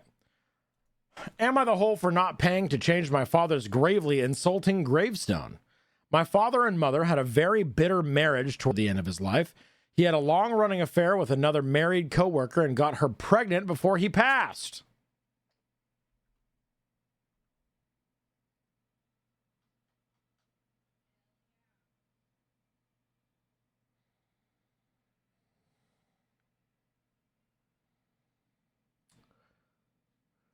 Oh. He was planning to leave my mom, skip the country, and move to Canada to start a new life with her. They had a house picked out and everything.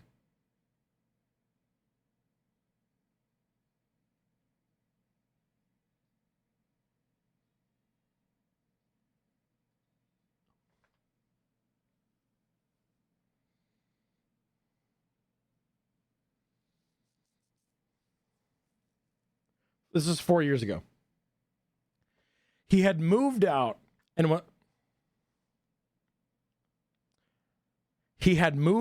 was living with his coworker when he suddenly died of a heart attack while having sex.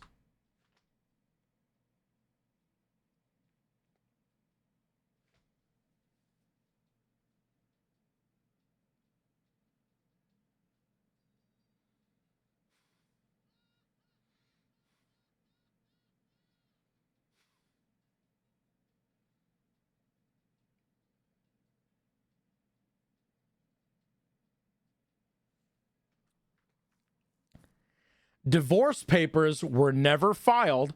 There was no legal separation. They were in the process of moving, all things legal, but on paper, they were still happily married.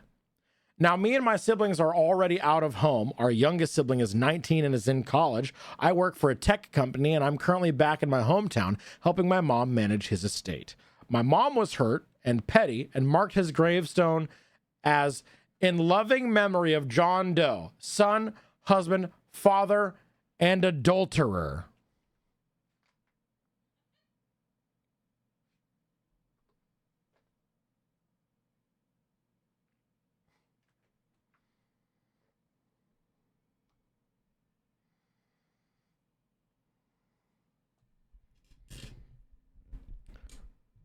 Play stupid games.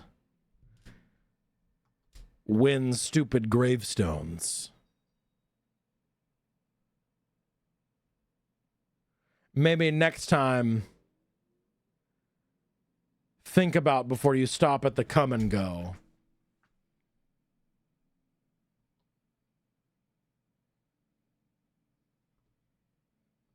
My dad's family and his pregnant partner are mad and want me to fix it. I personally think it's fine. That's who he was. He was all of those things. And since it's my mom's plot, I can't do anything. Am I the whole?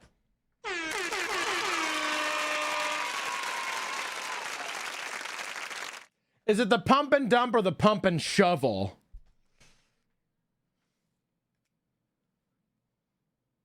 The pump and dump or the pump and post-mortem?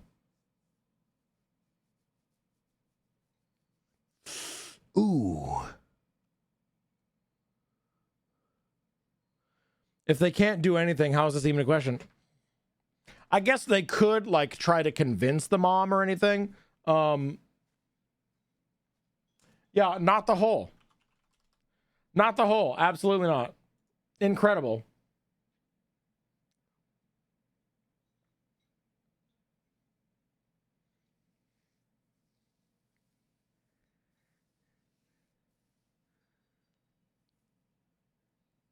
Died while having sex. I wonder if his girlfriend's name was The Fishes. Because that's who we ended up sleeping with.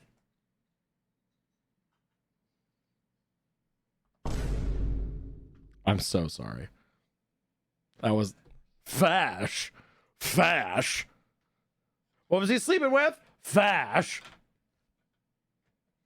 Anyway, that was a good one. That was a good one. But it looks like Leah has a specific one in mind. So we're going to pay that out. We're going to do Bing Hole Squares for that one. Let's see. Not the whole.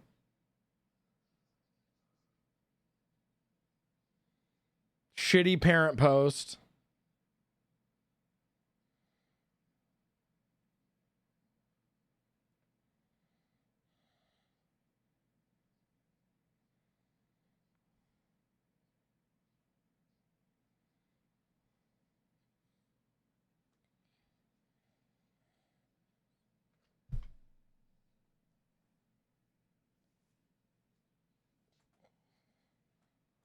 That's it.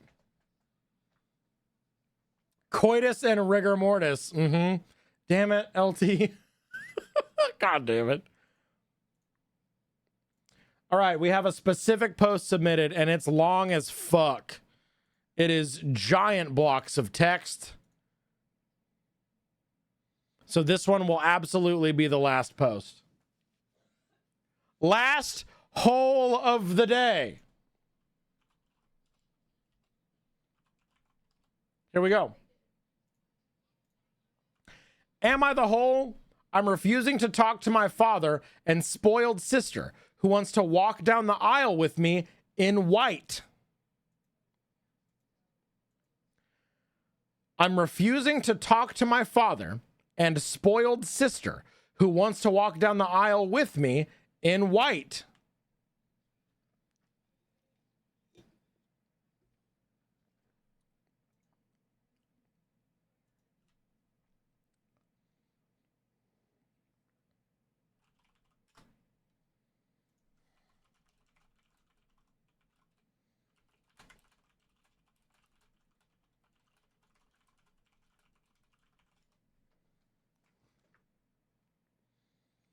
Am I the hole? I'm refusing to talk to my father and spoiled sister who wants to walk down the aisle with me in white.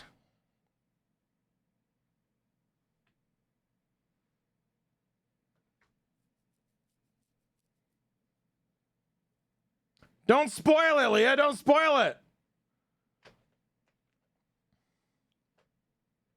That's the most I've ever bet on a Twitch game, but let's fucking go, baby. Feeding the yes, the asshole side so there's something to win. Let's fucking go. Mm-hmm. Mm-hmm. All right. Ugh. Growing up, my sister, 29 female, and I never seemed to get along. It was always a competition with her, and she found a way to have it all her way all the time because I was a pushover and my parents were always busy, so they just assumed I didn't mind. Once a boy she liked asked me out, and because I knew she liked him, I turned him down and even offered to introduce him to my sister. I understood that she would be a little upset, but instead she goes around our school and my family friends talking about how I threw myself on the guy she likes and what a whore I was. Okay.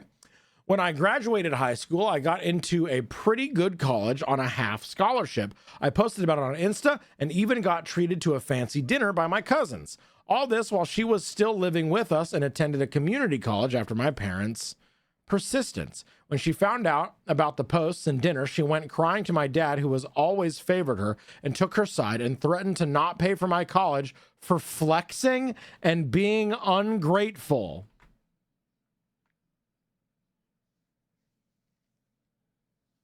Hey guys, I got accepted to college. Isn't that cool? Shut the fuck up, or I'm not paying for it. What? There would also be times where he'd buy her whatever she wanted for her birthday, like a new phone or diamond jewelry. But if my mom or relatives bought me anything for my birthday, he'd make a face and mumble to himself about how much money I waste.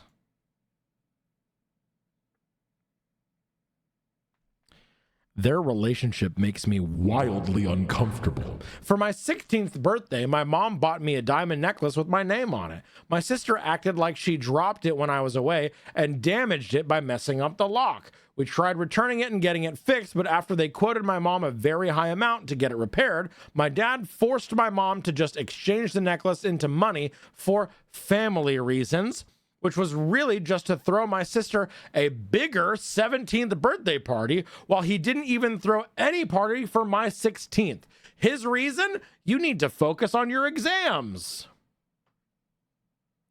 Many years later, after I moved out, took out a student loan and got a job. My 28 female fiance, 29 male, are getting married in May, and I love him a lot. I recently arranged a girls' trip to Vegas for my bachelorette party with all my girls. When I told my parents about this plan, my dad insisted that I let my sister come with me too, because a marriage in the family is a family event. My sister already booked tickets without even asking me if she could join us, which I found extremely annoying because I felt like I had my hand forced into allowing her to come. After talking to my fiance about it, I decided I would let her come on our trip, also because she's been spamming my phone, practically begging me. On that trip, we were also going to go pick up my wedding dress and dresses for the bridesmaids. During the shopping, she was acting very rude and constantly commenting on the body shapes of the other bridesmaids and making comments about how certain types of dresses would not look nice on them. Wow. Wow, what a fucking asshole, dude. I don't care if she's your sister. Kick her out. Get her out of here. Send her on the next flight away from here. I don't care where. She ain't got to go home. Can't stay here. Get the fuck out. Fuck you and the high horse you rode in on. Eat shit. She also picked the most cleavage showing dresses that I was not very comfortable with at my wedding. A few days after shopping, I find out from the store manager that we had 2 white dresses to be tailored. I was confused and asked her what she meant. She told me that one dress was the one I picked, and the other was a short lace mini white dress. I called up my maid of honor, my best friend, and she tells me that she saw my sister check out white dresses at the store. I called her up and asked if it was hers, and my dad joined.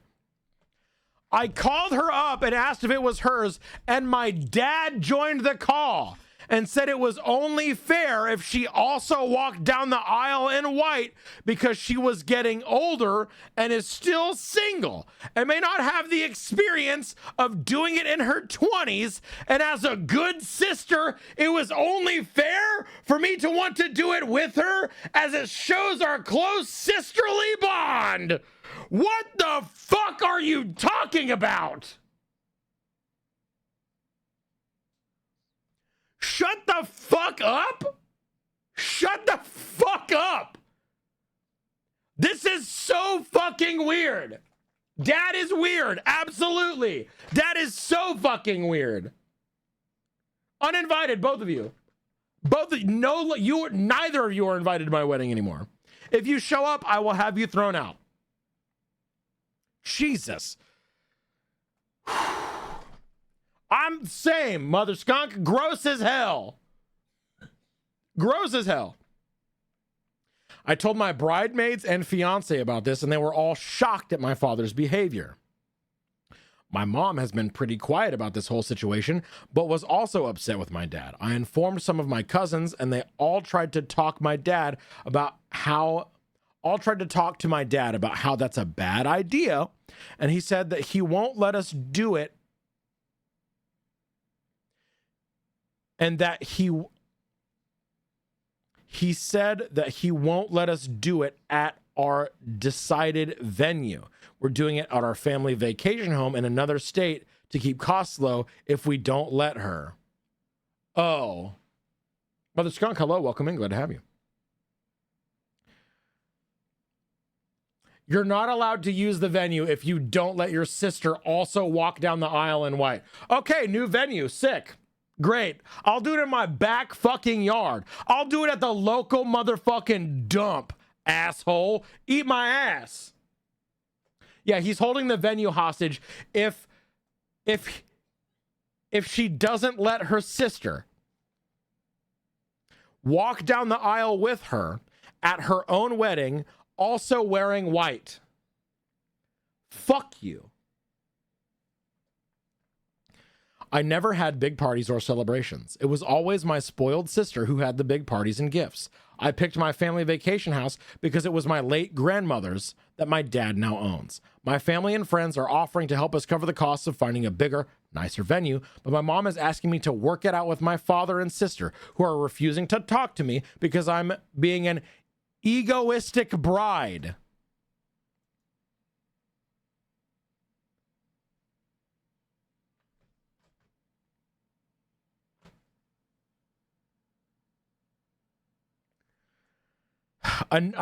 Yet another example of someone in a story being allergic to the concept of a mirror. When I heard that, I got really mad and yelled at him for all his shortcomings as a father in my life, and I blocked both of them. His side of the family has been calling me nonstop to calm down and to talk to them as well. Am I overreacting? Should I just talk it out and convince her to pick another dress? There is an update with 2 edits. Let's go. I sent the link to this post in the family group chat with all my distant relatives too. They all saw it. They all read it. I got a lot of support from my mom's side, and my dad's side just stopped calling me and are quiet. Interesting. I think the whole family is just really upset with my sister and my father right now. My mom has also moved in with her sister after my aunt scolded her for not standing up for me. I've called my dad and sister with my fiance and explained that they are not invited to my wedding and that they will never get to be a part of my new married life, know my future children, or see them grow up, and have lost me as family. The lady at the bridal store canceled my sister's order for free after I told her about the situation. I put a password on the order that only I know. I'm having a small courthouse wedding and using the extra money to have a grand honeymoon traveling to Europe, since my fiance and I love traveling and met that way as well. Thank you so much for the support, suggestions, and advice. It means so much to me. Yes. Yas, queen. Throw them out. Get their ass. Put them on the curb. Throw all their stuff out. Light it on fire. Shit on it. Throw it into space. Bring it back. Solidify it. Put it in cryogenics. Put it in ice. Put it in cryogenic stasis. Take it back out. Melt it down. Put it into a ring. Punch them in the face. So a lot of people have been asking about this, so I thought I would mention it here. Growing up, like I think until I was a teen, we were in a very weird financial situation and money was tough. My sister and I were... Sorry, laughing at my own joke. My sister and I were born back to back, and because of our short age gap, our parents being in their early 20s while entering parenthood, I always felt like I was the reason for our financial position. I was more or less the unexpected, unwanted child of his, while my sister was planned. Edit number 2. My maid of honor is related to my sister's ex.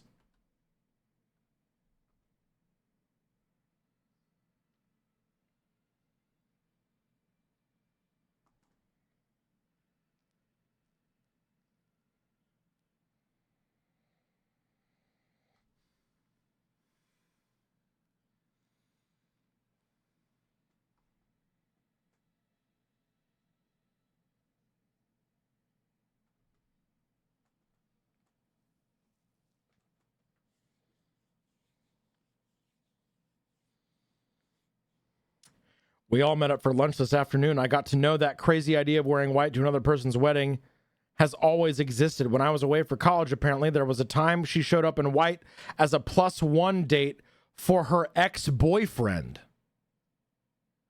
My maid of honor's relative at the time. I don't even think this is some grudge against me, but some severe attention-seeking problem.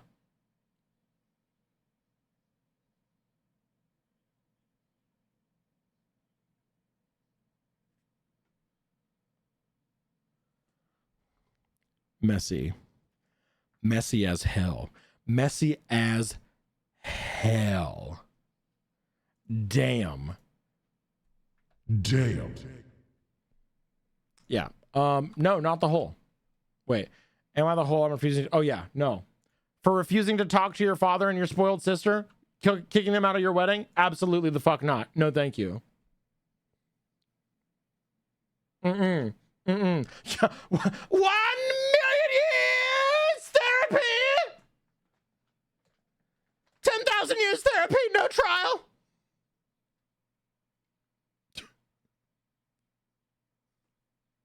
Absolutely. Absolutely. Bing Hole Squares, what do we have? Wait, hang on. Top comment, uninvite your sister and father from your wedding and from your life and all of your dad's shitty family. Tell them to go kick rocks with open-toed shoes. This is a decades-long issue in the making. Talking isn't going to do shit. The time for conversation has long since passed. These people have disappointed you for the last time. Enjoy your wedding and invest in your husband, a newfound family that loves and respects and sees you. Leave your dysfunctional, toxic one behind and don't look back.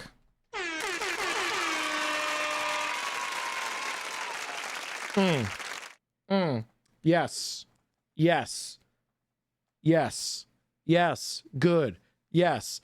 I would say Reddit 8 there. Yeah. Eat it up, Reddit. Eat it up. The wedding post. Not the asshole. Edit comment had crucial information. Entitlement. Reddit 8 here. Shitty parent post. Jealousy post. That's just weird. Grown-ass adult acting like a child. Over-controlling parents. Throw the whole relationship away. It's not about you. Toxic family. Gaslighting manipulation. There you go. There's your Bing hole squares. There's your Bing hole squares. There's your squares. Squares just for your Bing hole. That was a lot of squares. I throw them at you real fast. Bing hole. That's a lot of squares. Did you pick this one specifically to get a bunch of squares? Wool Junkie, hello. Goon Morgan, how are you? I've heard kick rocks, but kick rocks with open-toed shoes is incredible. It's very good.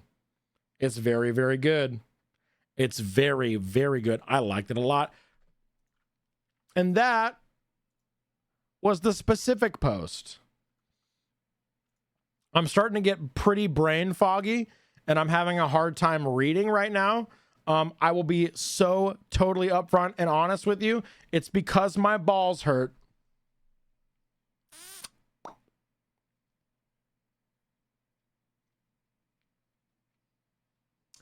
That's it.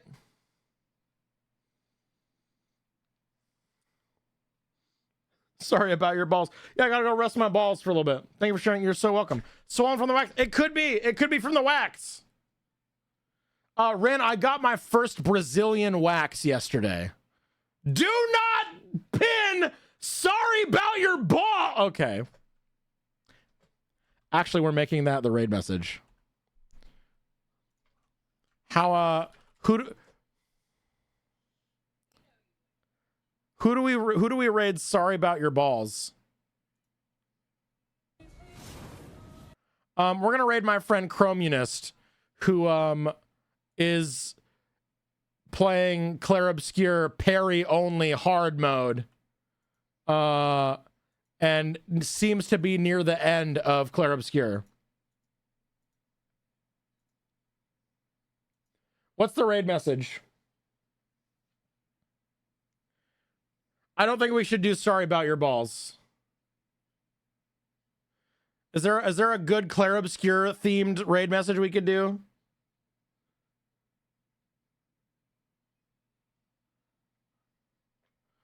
If it's Clair Obscure, I got a different spoilers. Have fun raiding though. Absolutely, Ren. Thank you. No worries, no worries.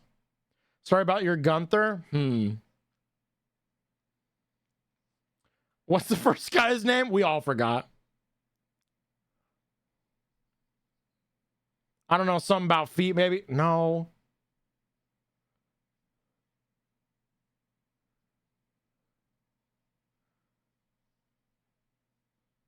Sorry about your Gustav, maybe. Sorry about your balls. It's such a decoded message for next time. Yeah, we'll put that one in the back pocket for sure. We'll put that one in the back pocket.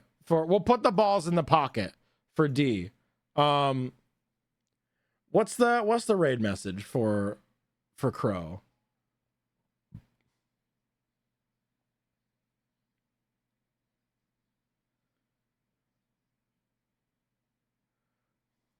Wait, hang on.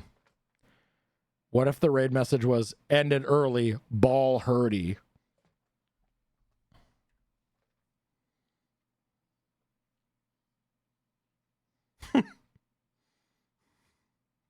$0.05. Hello. Welcome back. How are you? I don't know what emotes to do, but that's what it is. That's what it is. There's the raid message. Ended early, ball hurdy. Thank y'all so much for being here. Thanks for hanging out. Subscribe to the YouTube. Check that out. I will probably, hopefully, have an edited version of the Gaycation PowerPoint in the Gaycation Saga playlist. Subscribe to my YouTube. Watch every single video 7 million times. And I will catch you all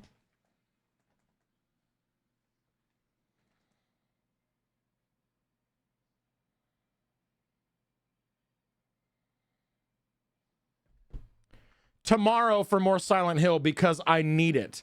I need it in my life.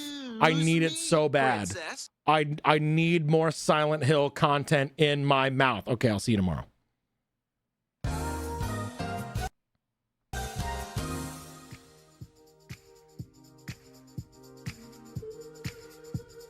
Wish my balls a